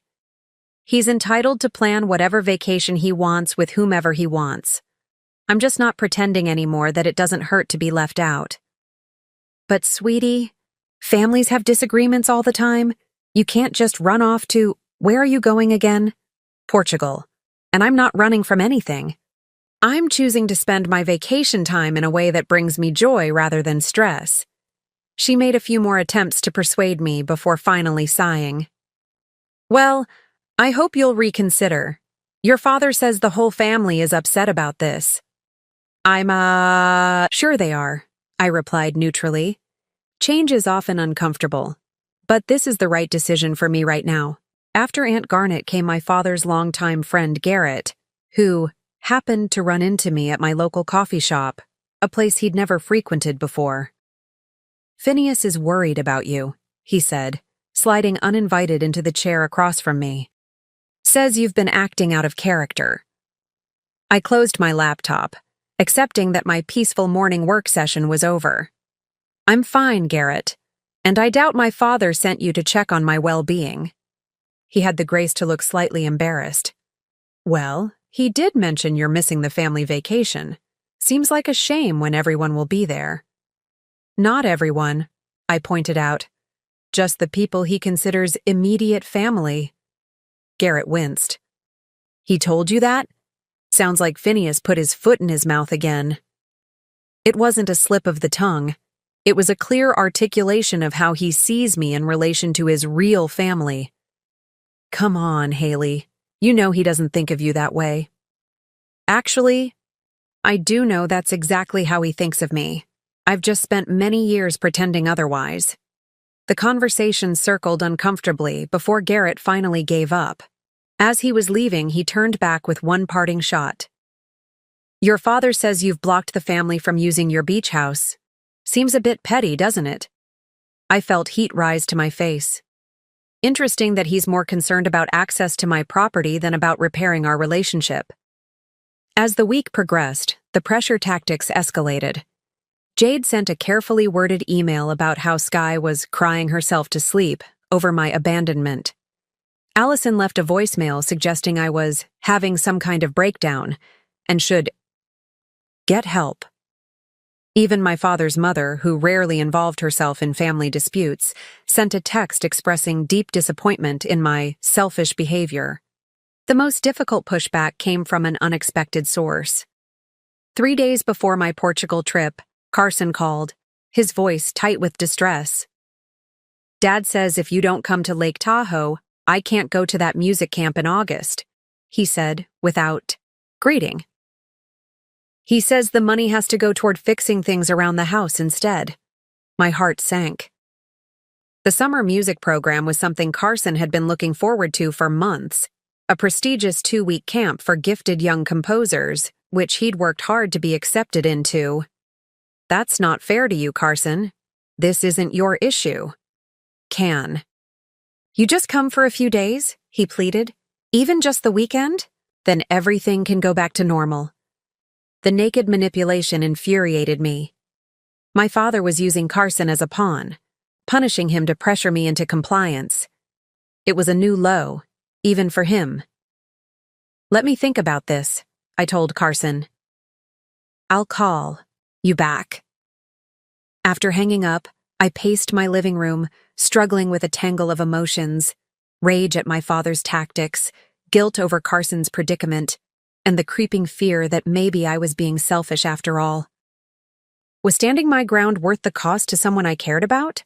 I called Uncle Dev for perspective. He's using Carson to manipulate you, Dev confirmed after I explained the situation. If you give in now, you're teaching your father that this tactic works. He'll use it again and again. But what about Carson? It's not fair for him to suffer because of my choices. Dev was quiet for a moment. What if you paid for Carson's music camp yourself? Would that be financially feasible for you? I considered. And the camp wasn't cheap, about $2,800 for the 2 weeks, but I could afford it. Yes, I could do that, but should I? Am I overstepping by doing this behind my father's back? Haley, your father has already made this your business by using Carson's opportunity as leverage against you. You're not overstepping. You're refusing to let an innocent kid be collateral damage in an adult conflict. The clarity of his perspective steadied me. I called Carson back and made him an offer. I would pay for his music camp directly, regardless of whether I came to Lake Tahoe or not. Really? His voice brightened immediately. You'd do that? Of course I would. Your talent deserves to be nurtured, and this camp is important for your future. This conflict between Dad and me shouldn't affect your opportunities. Carson's relief was palpable, but also tinged with worry. What do I tell Dad? Tell him the truth, that I'm covering the cost of camp so it's no longer a financial concern for him. He can be angry with me about it if he wants, but at least you'll still get to go. After we hung up, I immediately went online and paid the camp fees in full, then forwarded the receipt to Carson with a note. No one can take this away from you. Now. I believe in your talent and your future. I expected my father's reaction to be swift and furious. What I didn't expect was the complete silence that followed. No angry call. No blistering text. Nothing. The silence was more unnerving than any confrontation would have been. It suggested calculation rather than impulse, a strategic retreat rather than surrender. 2 days before my Portugal departure, I learned why.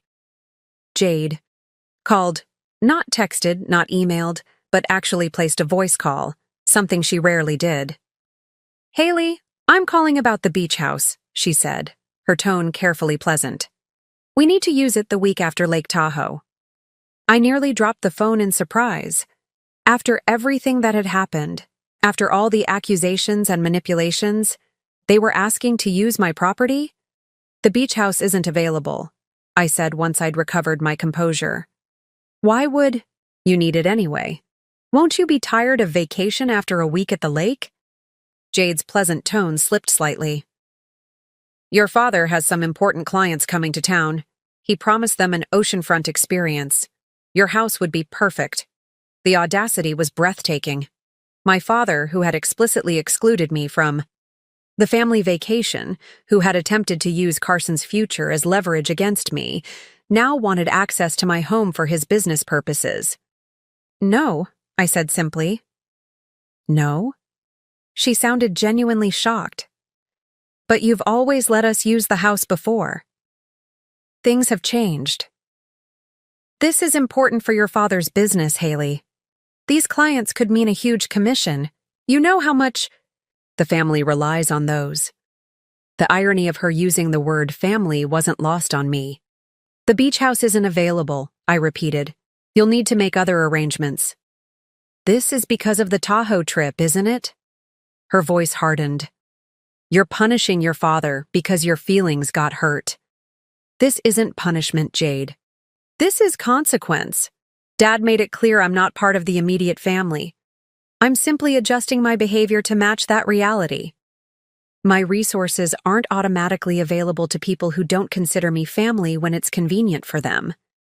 "That is the most childish—" "I have to go," I interrupted. "I'm packing for Portugal.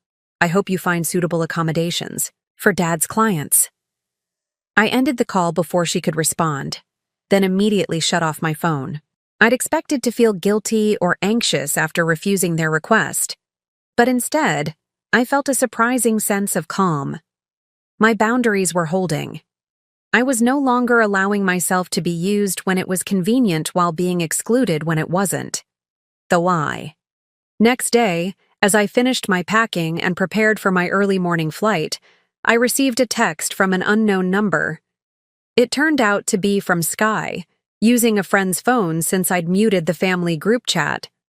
"Dad says you're being selfish about the beach house, but Carson told me what happened with the music camp. I don't think you're selfish. I think you're brave." Her unexpected support brought tears to my eyes. 16-year-old Sky, seeing through the family narrative with more clarity than many of the adults. "Thank you, Sky," I texted back. "That means more than you know." As I zipped my suitcase closed that night, I felt a strange mixture of emotions: pride in my newfound strength, sadness for the family relationships that might never be what I'd hoped, and a tentative excitement for the journey ahead, both the literal one to Portugal and the figurative one toward a more authentic life. The pushback had been intense, as I'd expected. But unlike every other time in my life, I hadn't crumbled under the pressure. I hadn't sacrificed my needs for their comfort. I hadn't accepted less than I deserved in exchange for conditional inclusion. I was still standing. And in the morning, I would be flying. Not away from my problems, but toward a new understanding of what family could and should be. The morning of my departure for Portugal arrived with a crystalline clarity that seemed fitting for this new chapter in my life. As my rideshare driver loaded my suitcase into the trunk, I took one last look at my home, the sanctuary I'd built for myself, by myself, and felt a surge of pride. Whatever happened with my family, I had this. I had created something solid and beautiful through my own efforts. The drive to the airport was peaceful, the pre-dawn roads nearly empty. My phone remained blissfully silent. Either my family had finally accepted my boundaries, or more likely, they were regrouping for the next assault. Either way, I had this moment of calm, this interlude before whatever came next. As we merged onto the highway, my mind drifted to another journey I'd taken years ago, one that held strange parallels to my current situation. I was 23, fresh out of college, and had just accepted my first real job at a small marketing firm in Seattle, a position that would take me away from my hometown and my family for the first time. Dad had been furious. "Seattle? That's a 5-hour drive. What's wrong with the firms here?" "The opportunity is better there," I'd explained, trying to contain my excitement about the offer. "And it's a chance to experience living in a different city." "This is about getting away from family, isn't it?" He'd fixed me with an accusatory stare. "From your responsibilities here." I had no responsibilities at home beyond the weekly family dinners my father insisted upon. Allison was in high school, Carson was 12, and Sky was 9, all well past the ages where they needed constant supervision. But in my father's mind, my presence was required, not for practical help, but for the family image he carefully maintained. "It's about starting my career," I'd insisted. "This is a great opportunity." Dad had launched into a litany of reasons why moving was selfish, impractical, and unnecessary. Jade had backed him up, suggesting I was running away rather than working through family issues. Even teenage Allison had piled on, asking dramatically who would help her prepare for college if I left. For weeks, the pressure had been relentless. Every family gathering became an intervention. Every phone call turned into a guilt trip. Dad enlisted relatives, family friends, even my former high school teachers to talk sense into me. The parallels to my current situation were striking. Then, as now, my desire for independence was framed as betrayal. My pursuit of my own path was cast as abandonment of family. My boundaries were interpreted as selfishness. But there was one crucial difference. Back then, I had eventually given in. After a month of constant pressure, I had called the Seattle firm and declined their offer, accepting instead a lower-paying position at a local agency where my father had connections. I had surrendered my dream of independence in exchange for family approval. I had prioritized their comfort over my own growth, and what had it gotten me? 3 years in a dead-end job where I was the boss's friend's daughter, rather than a valued employee based on my own merits. 3 more years living in my father's shadow, my decisions scrutinized, my independence curtailed. 3 years of weekly family dinners where I sat silently as Dad dominated the conversation, Jade managed everyone's behavior, and my half-siblings absorbed the unspoken message that my needs were secondary to the family's expectations. It had taken another 2 years after that to finally break free, to find a job in Monterey and move there despite my father's objections. By then, I was 28, having lost 5 crucial early career years to familial obligation. 5 years I could never get back. As the airport came into view, I made a silent promise to myself. Never again.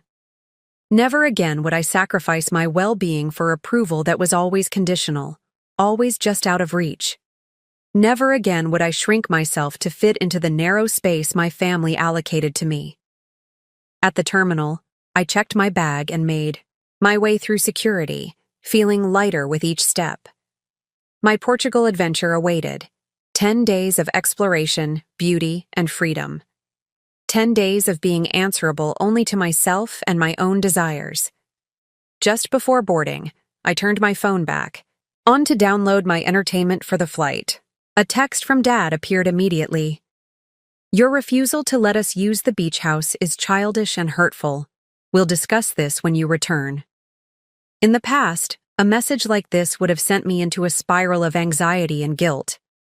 I would have spent the entire flight rehearsing explanations and apologies, strategizing how to make peace without completely surrendering my position. The ghost of that anxious, people-pleasing Haley whispered that maybe I should reconsider. That family harmony was worth any price. But now I recognized that voice for what it was. The echo of old patterns. The residue of years spent being trained to put others' needs before my own. With calm deliberation, I deleted the message without responding and turned my phone to airplane mode. As the plane taxied down the runway, another memory surfaced. This one, older, hazier, from the months after my mother died. I was 6, still, shell-shocked from her absence, and had been invited to a classmate's birthday party. I'd been excited about it for days, clinging to this normal childhood event amid the chaos of grief. On the morning of the party, Dad had announced we couldn't go. "Something's come up at work," he'd said distractedly. "We'll have to skip it," I'd cried, heartbroken at missing the rare opportunity for joy in that dark time. "But I really want to go," I'd sobbed. "Please, Daddy." His response had been swift and cutting. "The world doesn't revolve around what you want, Haley. Sometimes we have to put other things first." That message, that my wants were inherently less important, that sacrifice was expected of me but not of him, had been reinforced countless times over the years. When I wanted to attend a summer arts program but Dad scheduled a family vacation during the same weeks. When I was accepted to my dream college but pressured to attend a local university instead. When I received a job offer abroad but was made to feel that even considering it was a betrayal. Again and again, the pattern repeated. My desires, my opportunities, my growth were secondary to family convenience and my father's comfort. It had become so ingrained that for years I didn't even question it. I simply accepted that this was my role, to accommodate, to acquiesce, to put myself last. But as the plane lifted off, carrying me away from the weight of those old expectations, I felt something long dormant unfurling within me. Hope. Hope that I could break these generational patterns. Hope that I could create a life defined by my own choices, rather than my father's expectations. Hope that I could build relationships based on mutual respect, rather than obligation and guilt. The past would always be part of me. Those echoes would never completely fade. But they no longer had to dictate my future. Like the airplane gaining altitude, I was rising above the limitations that had kept me tethered for so long. Portugal wasn't just a vacation. It was a declaration of independence. A statement that the pattern stopped here, with me, now. As the California coastline disappeared beneath a blanket of clouds, I closed my eyes and let go of the anxiety that had been my constant companion. In family matters. Whatever awaited me upon my return, more pushback, more guilt trips, more manipulation, I would face it with the strength of someone who knew her worth. The echoes of the past might still whisper, but they no longer controlled me. I was writing a new story now, one where I was the author rather than a supporting character in someone else's narrative. Portugal was everything I'd hoped for and more. The vibrant tiles of Porto, the rolling vineyards of the Douro Valley, the historic charm of Lisbon, each day brought new discoveries and quiet joys. I posted occasional photos to my personal social media, but deliberately avoided checking any family-related messages or the family group chat. This vacation wasn't about proving anything to them or making them regret excluding me. It was about reconnecting with myself, rediscovering what brought me joy without the constant filter of family approval. On my 4th day in Porto, sitting at a small cafe overlooking the Douro River, I received an unexpected email from my stepmother's sister, Arlo. She and I had always been cordial but never particularly close, our interactions limited to occasional exchanges at larger family gatherings. "Haley, I hope you're enjoying Portugal. It looks amazing from your photos. I wanted to reach out because I've been hearing Jade and Phineas's version of what's happening with the family, and frankly, it doesn't sit right with me. You may not know this, but my relationship with Jade has always been complicated. As the younger sister, I've often been cast in a similar role to what you've described experiencing in your family. The less important one, the afterthought. When she married your father and suddenly had a ready-made family plus new babies on. The way our already unbalanced relationship shifted even further. My life choices. Remaining single, focusing on my career, not having children, were subtly denigrated against the backdrop of her perfect family. All this to say, I recognize the dynamics you're pushing back against. I understand why you've drawn these boundaries, and while I would never say this to Jade directly, family peace and all that, I want you to know that I think you're incredibly brave. I'm sorry you've had to fight so hard for basic respect and inclusion. If you ever want to talk to someone who understands the complexities of being the wrong kind of family member in Jade's orbit, I'm here. Enjoy Portugal. From what I can see, you've built a beautiful life for yourself. Arlo.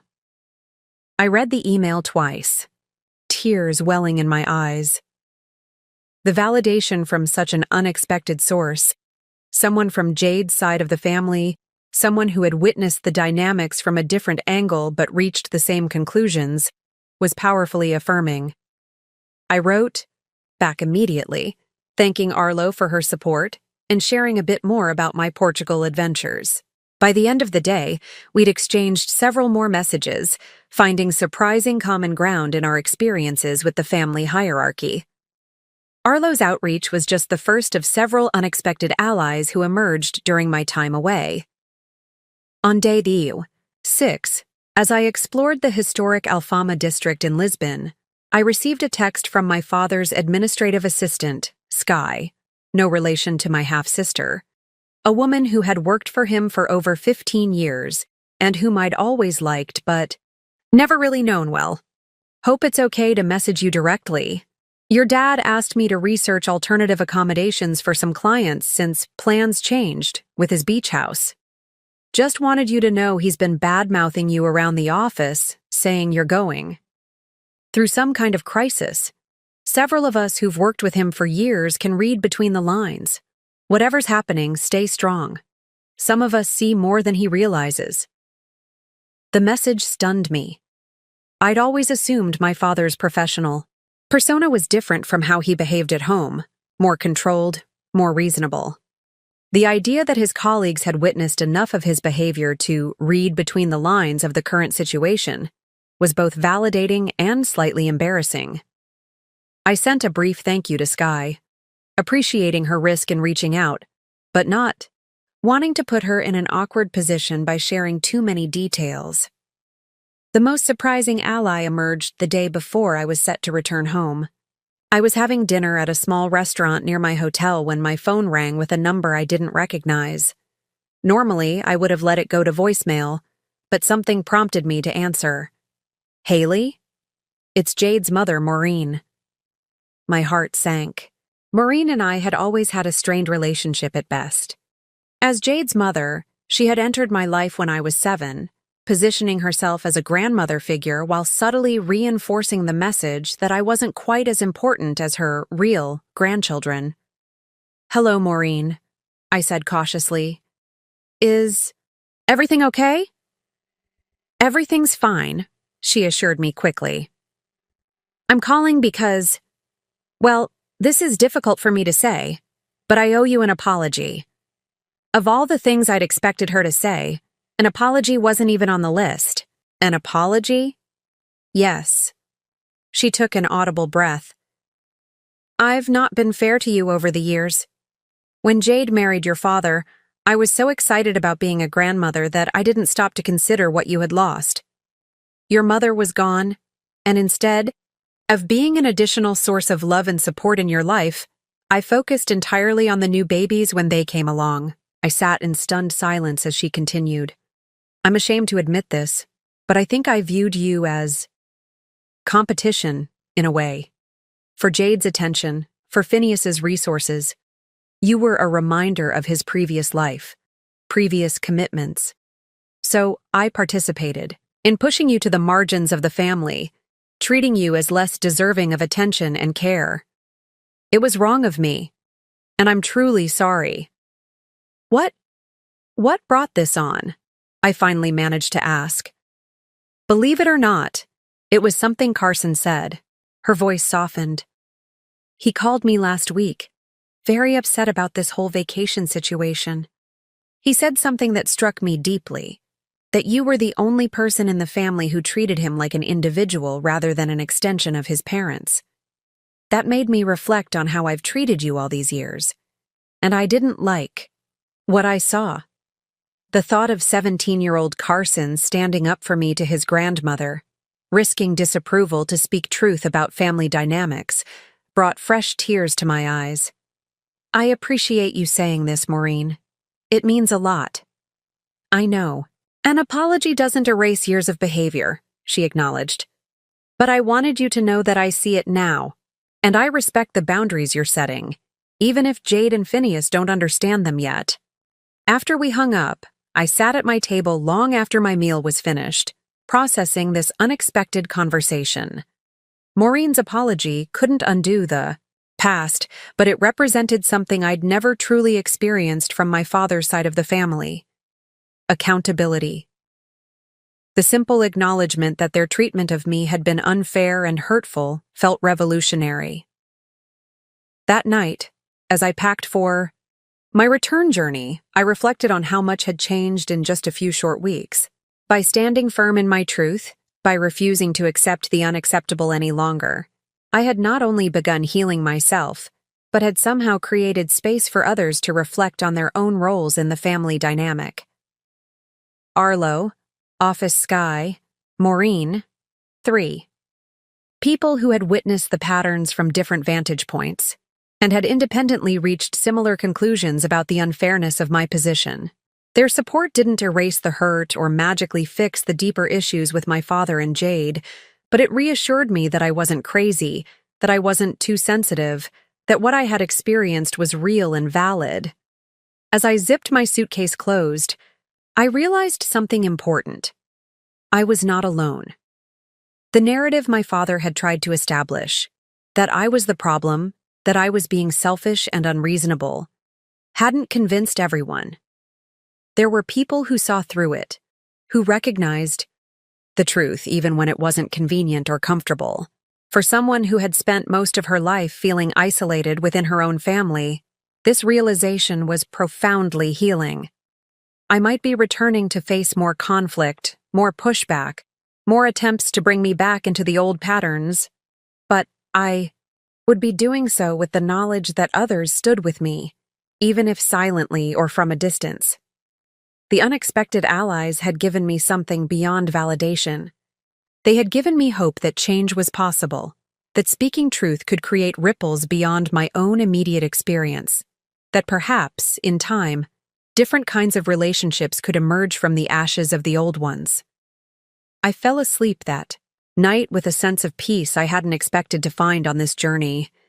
Portugal had given me beauty, adventure, and self-discovery, but these unexpected connections had given me something equally valuable, the knowledge that I wasn't fighting alone. Returning home from Portugal felt like stepping between worlds. For 10 days, I had existed in a space of my own making, free from family expectations and old patterns. Now, as my plane touched down in California, reality awaited, along with whatever fallout had accumulated during my absence. I turned on my phone as soon as we landed, bracing myself for the inevitable barrage of messages. To my surprise, there were only a few notifications from my family, a text from Carson asking when I'd be back, a surprisingly civil email from Jade about some mail that had arrived for me at their house, and nothing at all from my father. Relative silence was more unnerving than an onslaught would have been. It suggested calculation rather than impulse, strategy rather than emotion. After collecting my luggage and catching a rideshare home, I spent the evening unpacking, doing laundry, and gradually reacclimating to my regular life.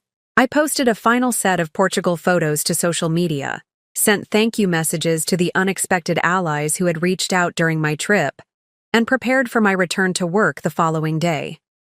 It wasn't until I checked my work email that I discovered the new challenge awaiting me. Subject: Martinez Family Enterprises, potential new client from Oliver Wright, CEO.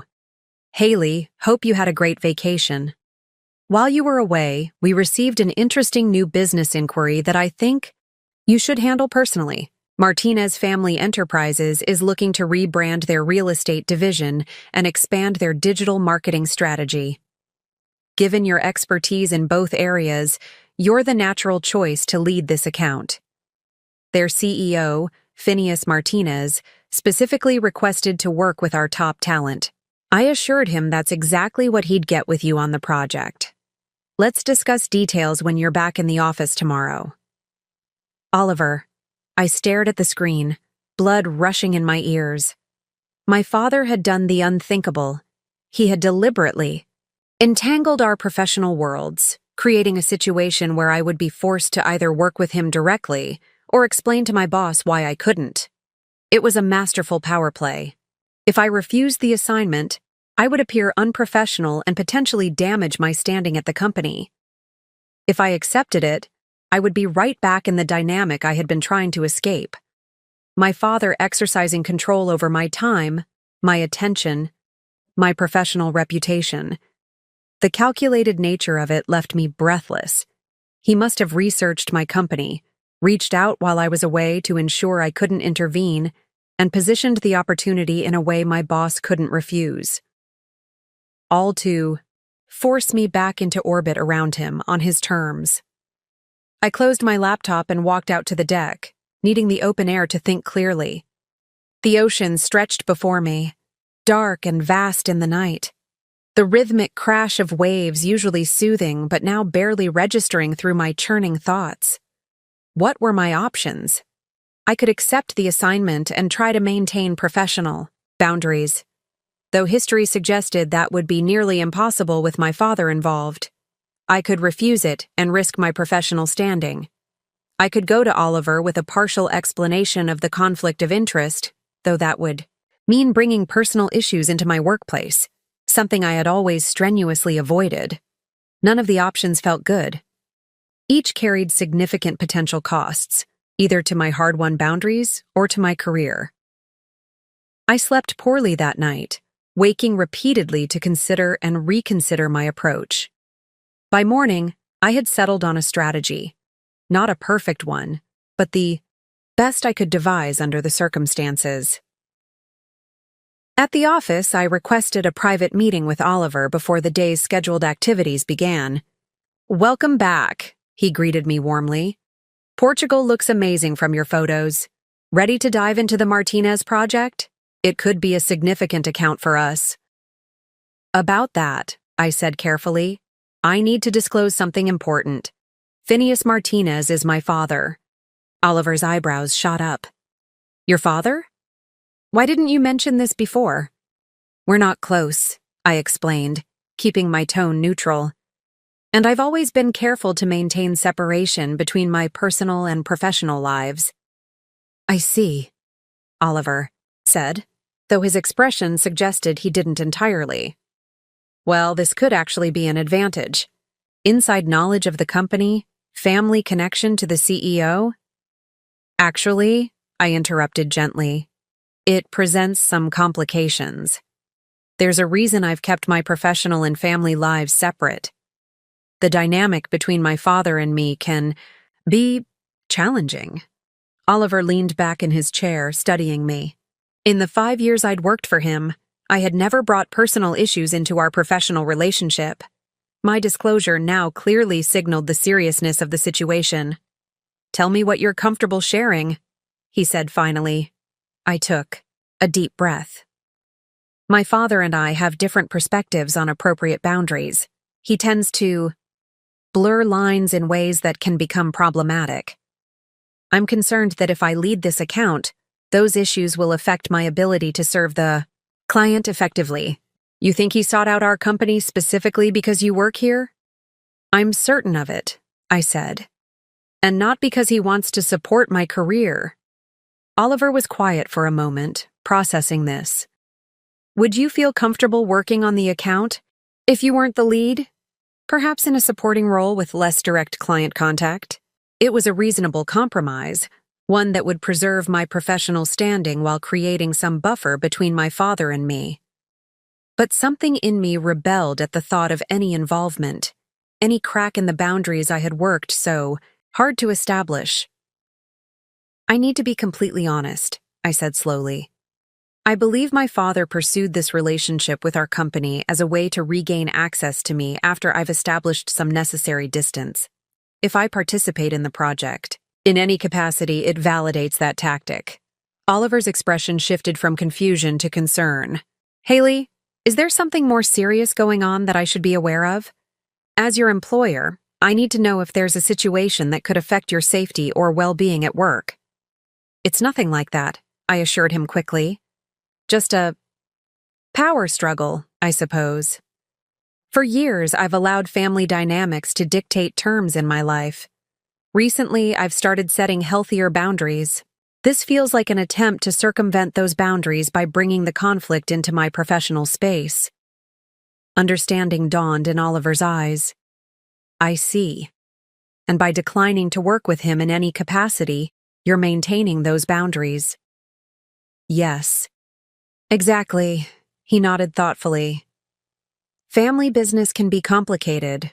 I once refused to work with my brother-in-law's company for similar reasons. He tapped his fingers on the desk, thinking, here's what we can do.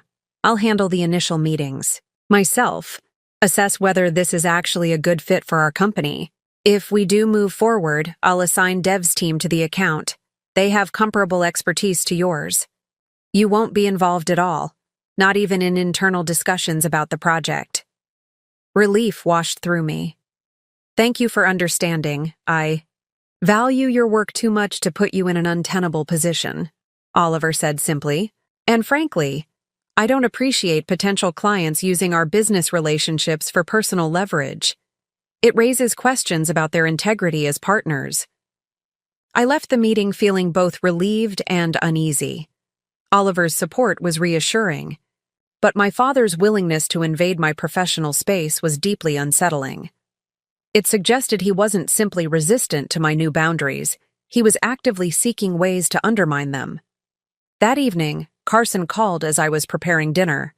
How was Portugal? He asked, genuine enthusiasm in his voice. Amazing, I told him, grateful for the straightforward interest. I have so many photos to show you. How was Lake Tahoe? It was... He hesitated. Tense. Dad was on edge the whole time, checking his phone constantly. I think he was waiting to hear from you. I disconnected while I was away, I said carefully. Needed the break. Yeah, I figured. He paused again. Did you know Dad's company is working with your marketing firm now? So Carson knew about it. Interesting. I just found out today. My boss is handling it. He told everyone at dinner last night that he'd be seeing you in meetings soon, said it was time to bring you back into the fold or something like that. The phrasing sent a chill through me. The fold. Like I was a wayward sheep who needed to be corralled. That won't be happening, I said, trying to keep my tone light for Carson's sake. I've been assigned to other projects. Oh. His relief was audible. That's good. I got the feeling it wasn't really about the marketing stuff. No, I agreed. It wasn't. After we hung up, I sat at my kitchen table, picking at my dinner without really tasting it.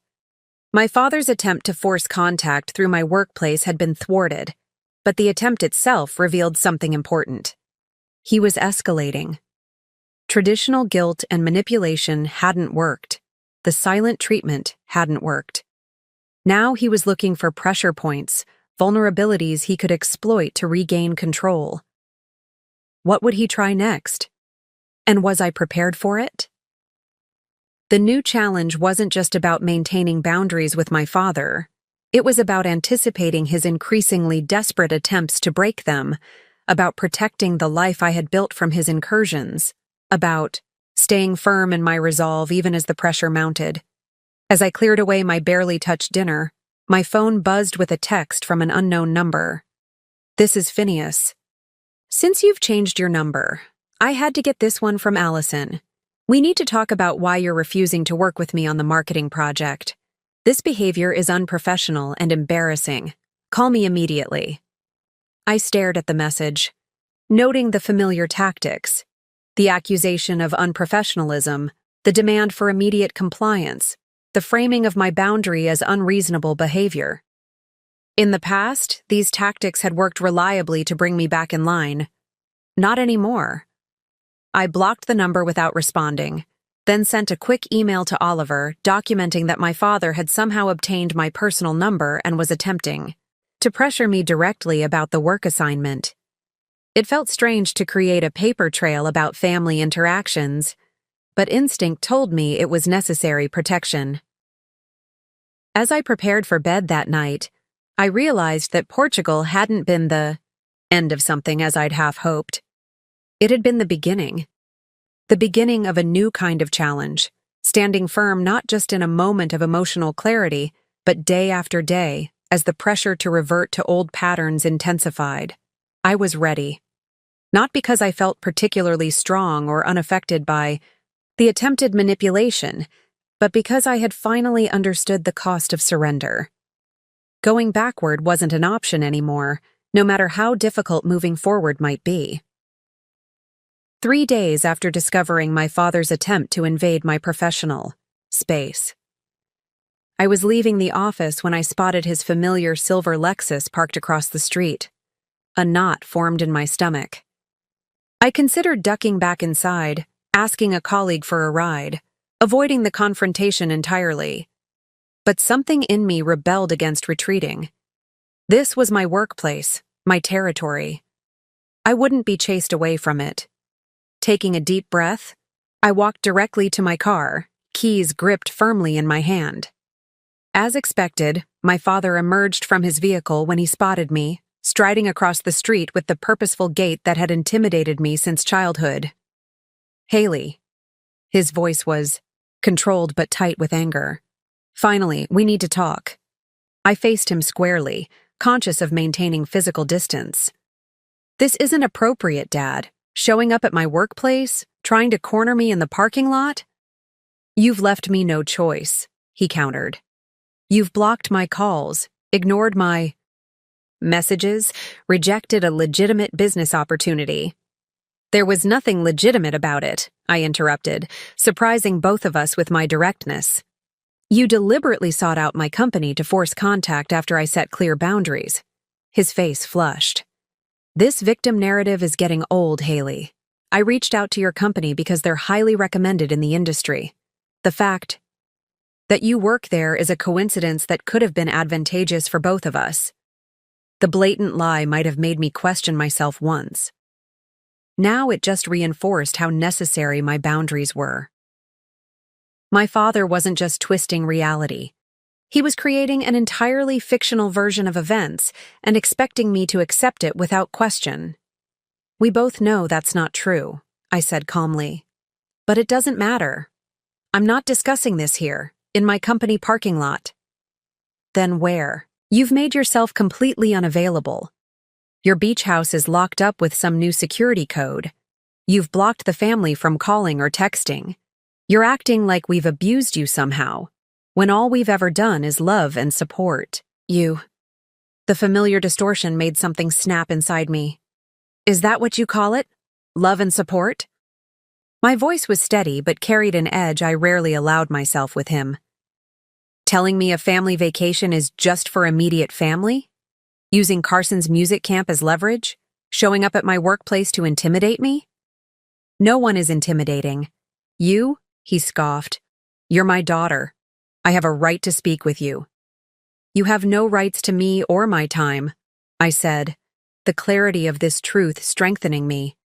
"Our relationship is voluntary, Dad. It exists on mutual terms or not at all." He stared at me as if I'd started speaking a foreign language. The concept that I, his daughter, his subordinate in the family hierarchy, could dictate terms was clearly incomprehensible to him. "This is ridiculous," he finally said. "Whatever. phase you're going through, whatever point you're trying to prove, it's affecting the entire family. Sky barely enjoyed her birthday because you weren't there. Carson is withdrawing from everyone. Even Jade is upset about how you've treated us. The attempt to transfer responsibility for everyone's feelings onto me was so familiar, it was almost comforting in its predictability. This was the dynamic I'd been embedded in my entire life, my father creating problems, then holding me accountable for the fallout. "I'm sorry they're struggling," I said, and meant it. "But I'm not responsible for managing everyone's emotions. I've made choices about how I engage with the family based on how I've been treated. If that's uncomfortable for people, perhaps it's an opportunity to reflect on the dynamics that led us here." "Dynamics?" He practically spat the word. "The only dynamic I see is you suddenly deciding you're too good for your family. That's not what this is about, and I think you know that." I shifted my purse on my shoulder, a physical reminder that I was a grown woman with her own life, not a child to be scolded in a parking lot. "Dad, what do you actually want from this conversation? Because if it's to pressure me into pretending everything's fine and going back to how things were, that's not going to happen." The blunt question seemed to catch him off guard. He had expected defensiveness, perhaps tears, certainly eventual capitulation. My calm resistance to his familiar tactics visibly unsettled him. "I want my daughter back," he said finally, his voice dropping to a more vulnerable register. "I want my family whole again." For a brief moment, I glimpsed what might have been genuine pain beneath his anger. But even this, I realized, was about his needs, his vision of family, one where I played my assigned role without complaint, where his authority remained unchallenged. "I'm still your daughter," I said gently. "That hasn't changed. What's changed is how I allow myself to be treated. I can't keep accepting less than I deserve in a relationship, even with family. Especially with family. And what exactly do you think you deserve?" His tone sharpened again. "Special treatment? More attention than everyone else? Because that's what this feels like. Jealousy that the kids get more focus than you do." The deliberate mischaracterization stung, but I recognized it for what it was, another attempt to reframe my legitimate grievances as petty emotions, to position me as unreasonable, rather than acknowledging the patterns that had hurt me. "What I deserve is basic respect," I said. "Equal consideration, not special treatment. Acknowledgement when I express hurt rather than dismissal. Boundaries that are respected rather than seen as challenges to overcome. And you think cutting off your family is the way to get that?" "I haven't cut anyone off. I've changed how I engage to protect myself from continuing harm." "There's a difference." My father shook his head, frustration evident in every line of his body. "You've changed, Haley. I don't even recognize you anymore." The accusation was meant to hurt, to make me question myself. Instead, it filled me with an unexpected sense of pride. I had changed. I was finally becoming the person I was meant to be, unconstrained by his expectations and demands. "I have changed," I agreed. "I'm no longer willing to accept scraps of attention and conditional love. I'm no longer making myself smaller to fit the role you've assigned me. I'm no longer pretending that the way you've treated me is okay." "So, that's it? After everything I've done for you, after raising you alone after your mother died, this is how you repay me? By making accusations and turning the family against me?" The attempt to invoke my mother, to use my grief and gratitude as weapons against me, was the final straw. I took a step back, keys gripped tightly in my hand. "I'm not doing this anymore, Dad. Not the guilt trips, not the manipulation, not the distortion of reality. I'm going home now. Please don't show up at my workplace again." "We're not finished talking," he insisted, taking a step toward me. "Yes, we are, at least for today." I turned toward my car, then paused, looking back at him. "And Dad? If you genuinely want to repair our relationship, it starts with acknowledging that there's a legitimate problem, Not with me or my attitude, but with how I've been treated in this family for years. I got into my car before he could respond, locking the doors immediately. In my rearview mirror, I could see him standing there, face flushed with anger and something that might have been confusion.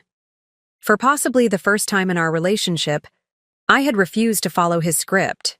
I had stated my truth without apology and walked away when the conversation became unproductive.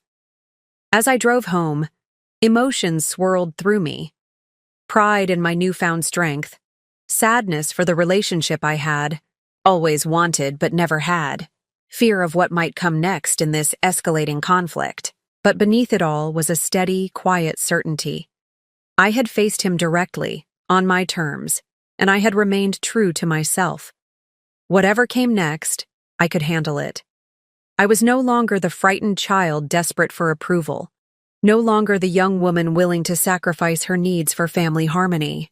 I was Haley, whole and complete in herself, worthy of respect and genuine love. The confrontation hadn't resolved anything. My father was far from accepting my perspective or acknowledging his role in our dysfunctional dynamic. But it had confirmed something important. I could stand my ground, speak my truth, and walk away intact. And that, I realized, was a victory in itself. The confrontation with my father in the parking lot marked a turning point. Having faced him directly and maintained my boundaries, I felt a new strength taking root within me. But I also knew better than to expect a quick resolution or sudden understanding from him. This was only the beginning of what would likely be a prolonged struggle for autonomy. Sure enough, the next few weeks brought escalating attempts to break through my defenses. First came the flying monkeys, well-meaning but misguided relatives and family friends who reached out with concerned messages about healing the rift. My father's college roommate called to tell me life was too short for family estrangement. My father's sister emailed suggesting I was being unnecessarily harsh with a man who had sacrificed everything to raise me after my mother died. Even my childhood piano teacher somehow got involved, sending a card expressing hope that I would find my way back to the loving family, who missed me. I responded to each intervention with the same calm clarity. This wasn't about punishment or estrangement, but about establishing healthier patterns of interaction. I wasn't cutting anyone off. I was simply requiring basic respect and equal consideration. If that felt like rejection to my father, perhaps it was worth examining why my self-respect threatened him so deeply. When the flying monkeys failed to move me, the tactics shifted to more direct pressure. Jade sent a carefully worded email about my father's upcoming 60th birthday celebration, a milestone event I hadn't even known was being planned. We're gathering the entire family at the lake house the first weekend in August, she wrote. Everyone is asking if you'll be there. Your father would never say this, but it would mean the world to him to have all his children present on this special occasion. Please don't let recent disagreements stand in the way of celebrating this important milestone. The phrasing was deliberately manipulative, positioning my potential absence as petty and damaging, invoking all his children to emphasize family unity, while conveniently ignoring how recently I'd been explicitly excluded from that very category. It was also clearly designed to corner me, refuse to attend and prove I was the unreasonable one, or attend and effectively reset the relationship to its previous dysfunctional pattern. I sat with the invitation for several days, checking in with myself about what felt right rather than what felt expected. Eventually, I responded with a middle path. Thank you for letting me know about Dad's birthday celebration. I won't be able to attend the full weekend at the lake house, but I'd like to take Dad to lunch the following week to celebrate one-on-one. Please let me know if that would work with his schedule. It was a genuine offer. I was willing to acknowledge the milestone and spend time with my father in a controlled setting with clear boundaries. But it was also a statement. I would no longer pretend that group family events were safe or comfortable. Spaces for me, Jade's response was predictably dismissive. That's disappointing. A private lunch isn't the same as being part of the family celebration. I'll tell your father, but he'll be hurt by your choice. In the past, that kind of message would have sent me into a spiral of guilt and self-doubt. Now, I simply noted the manipulation, the assertion that my compromise was inadequate, the preemptive assignment of hurt feelings, the implication that I was deliberately causing pain rather than protecting myself from it. I didn't engage further. The offer stood, a birthday lunch, a reasonable acknowledgement of the occasion without sacrificing my boundaries. My father could accept it or not. That was his choice to make. When that approach failed to bring me back into line, the tactics escalated again. This time, it was financial pressure. I received an official-looking letter from my father's attorney regarding the beach house. According to the document, my father was claiming he had contributed a significant portion of the down payment as a family investment and was now requesting either financial compensation or partial ownership rights. It was an outrageous claim. I had purchased the property entirely with my own savings and mortgage. My father had not contributed a single penny. In fact, he had tried to talk me out of buying it, calling it too expensive and unnecessary at the time. The legal threat was clearly intended to intimidate me, to demonstrate that my father could and would use his greater resources to punish my independence if necessary. It was also, I suspected, specifically targeted at the beach house because of my refusal to let the family use it after the Lake Tahoe exclusion. Rather than panicking, I calmly gathered my documentation, mortgage records, bank statements showing the source of my down payment, emails and texts from the time of purchase that clearly showed my father had no financial involvement, and forwarded everything to my own attorney. Her response was reassuring. The claim had no legal merit whatsoever and appeared to be purely intimidation. She drafted a firm but professional response stating the facts and warning against further baseless legal threats. After my attorney's letter was sent, I received a text from my father. This didn't have to get legal. I was just trying to protect family interests in a property we've all contributed to in various ways. The attempt to reframe his intimidation as protection, to recast his groundless claim as reasonable concern, was so transparent it almost made me laugh. I didn't respond at all. Some communications didn't deserve acknowledgement. Throughout this period, I maintained my boundaries with quiet determination. I didn't block all contact. Carson and I still texted regularly, and I occasionally responded to messages from Allison or Sky when they weren't obviously orchestrated by my father. But I remained firm about my limits. No unannounced visits, no guilt trips, no pretending that deeply hurtful patterns were simply misunderstandings. The constancy of the pressure was exhausting at times. There were moments when I questioned whether the peace I was fighting for was worth the ongoing conflict, whether it might be easier to simply go back to the old patterns of appeasement and accommodation. In those moments of doubt, I turned to the support system I had been cultivating, Arlo, whose friendship had deepened through our shared experiences, Uncle Dev, who provided both emotional support and practical advice, my therapist, who helped me recognize manipulation tactics and affirm my right to boundaries, even Maureen, who had begun sending occasional messages of encouragement. I also found strength in the small victories, the moments when I could see my growth reflected in changed responses to old triggers. When Jade sent a passive-aggressive group text about how some people prioritize their own comfort over family bonds, I felt a momentary flash of shame but didn't rush to defend myself. When I ran into Allison at a local restaurant and she made a pointed comment about my absence from family gatherings, I responded with calm clarity rather than anxious justification.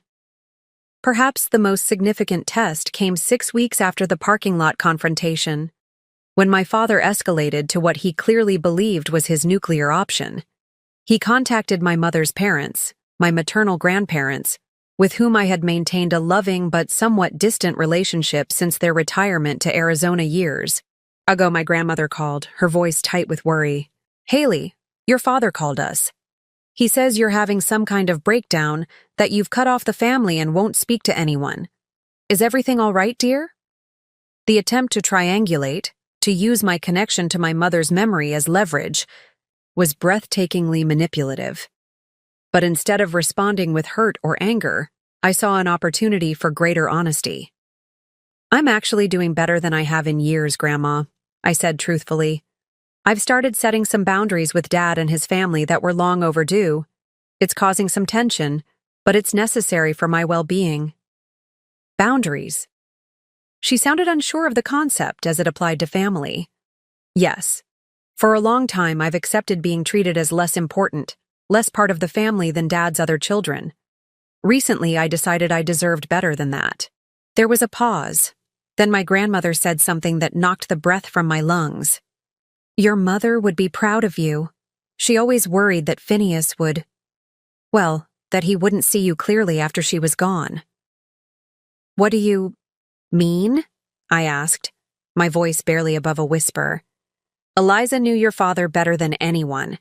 She loved him deeply, but she saw his tendencies to focus on what was new and exciting, to lose interest in projects or people once the novelty wore off." My grandmother's voice softened with memory. "She made him promise, in those final weeks, that he would always put you first. I think she knew it wouldn't come naturally to him." The revelation of my mother's awareness, her attempt to protect me even as she was leaving us, brought tears to my eyes. But it also reinforced the rightness of my current path. I wasn't betraying her memory by establishing boundaries with my father. I was honoring her concern by finally protecting myself as she would have wanted. After that conversation, something settled in me. A deeper certainty that I was not just reacting emotionally, but responding to patterns that had been evident to others long before I could recognize them myself. The pressure from my father and his family continued, but it no longer had the power to shake my resolve. I was holding the line not just for my current peace, but for the little girl who had lost her mother, the teenager who had swallowed her needs to keep the peace, the young woman who had accepted less than she deserved for far too long. I was holding the line for all the versions of myself that had needed protection but hadn't received it, and I would continue to hold it, not out of bitterness or revenge, but out of a newfound love for myself that was stronger than my fear of disapproval. 3 months after the Lake Tahoe vacation that had triggered this seismic shift in my family, relationships. A different rhythm had established itself in my life. The constant barrage of manipulation attempts had gradually tapered off as my father and Jade realized their usual tactics no longer worked. The frequent flying monkeys had reduced to occasional check-ins. The emotional intensity had ebbed, leaving space for a new kind of equilibrium. I had lunch with my father for his 60th birthday, as I'd offered. We met at a neutral restaurant halfway between our homes, the public setting helping to keep interactions civil. The conversation was strained but not hostile. We spoke mostly of surface topics, avoiding the deeper issues that remained unresolved. When he made a pointed comment about the beach house, I calmly changed the subject. When he suggested I join an upcoming family dinner to put all this nonsense behind us, I simply said I wasn't ready for that yet, but appreciated the invitation. It wasn't a reconciliation, but it was a civil interaction that maintained my boundaries without severing the relationship entirely. It felt like the most realistic outcome given his continued unwillingness to acknowledge the patterns that had led to our current situation. My relationships with my half-siblings had evolved in divergent ways.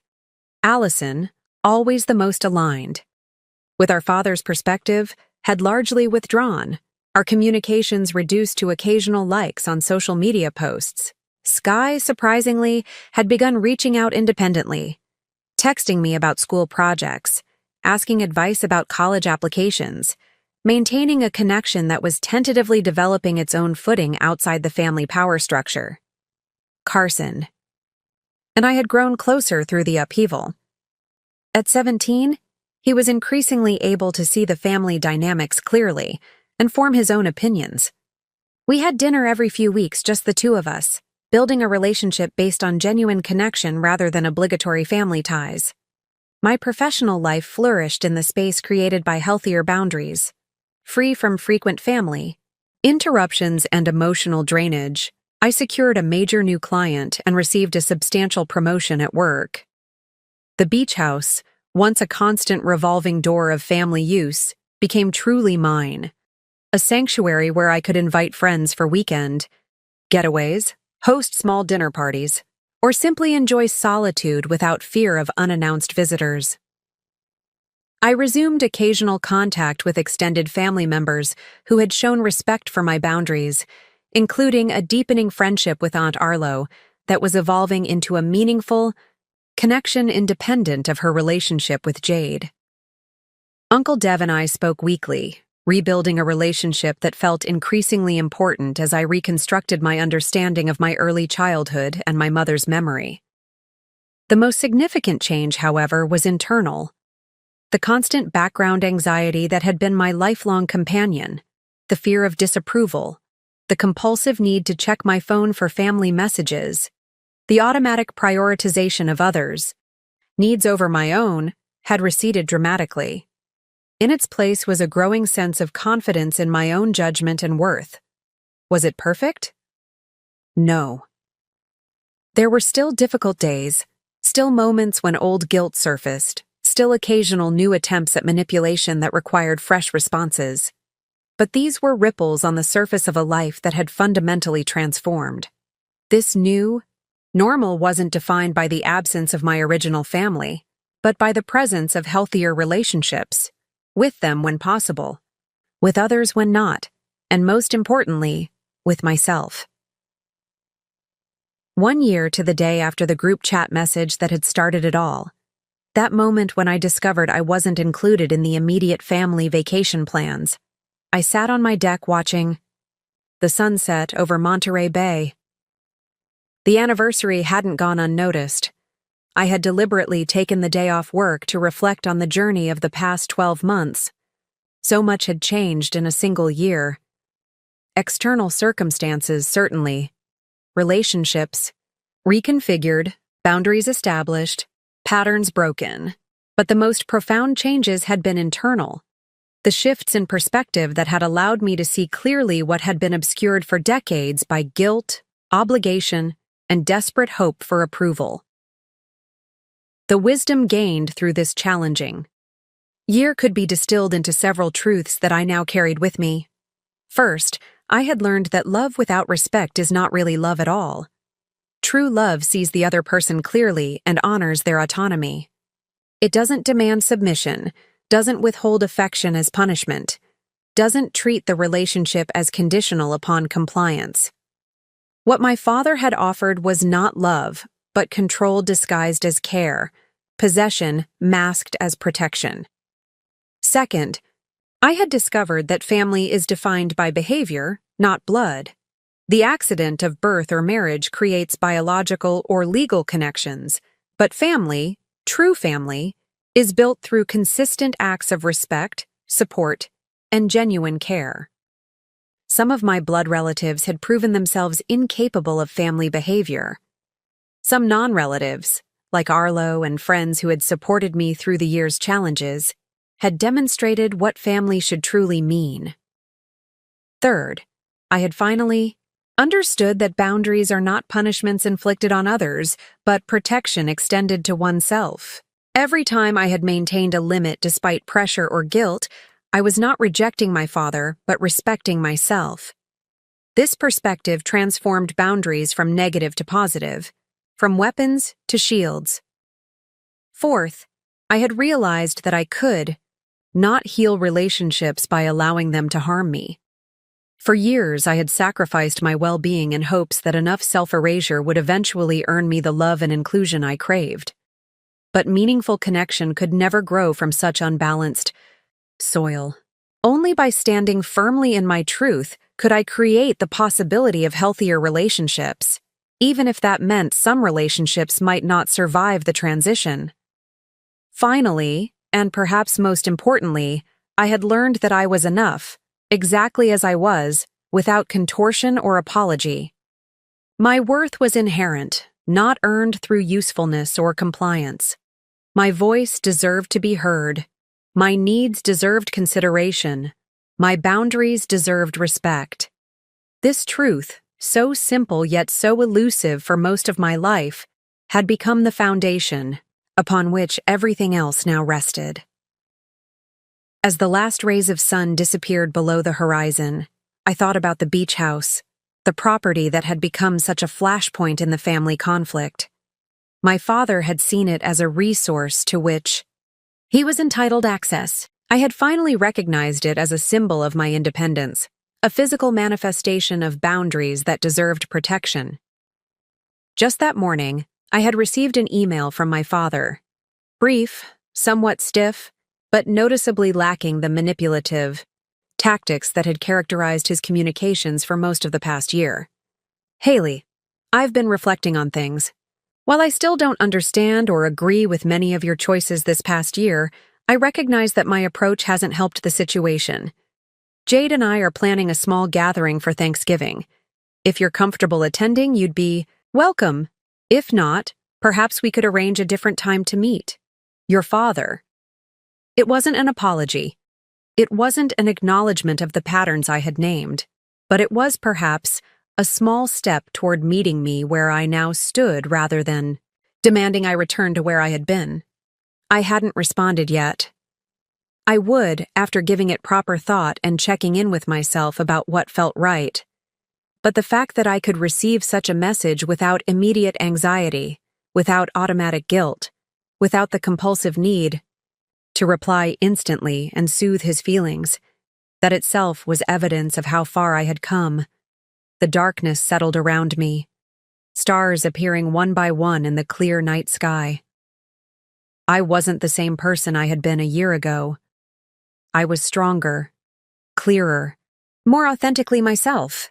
Whatever happened with my family going forward, whether relationships slowly rebuilt on healthier foundations or remained distant with occasional contact, I would never go back to accepting less than I deserved.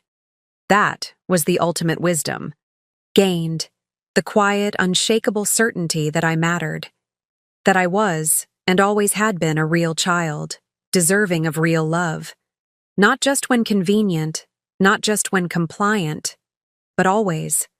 And that knowledge, hard-won through a year of painful growth, was worth everything it had cost to obtain. Up next, you've got 2 more standout stories right on your screen. If this one hit the mark, you won't want to pass these up.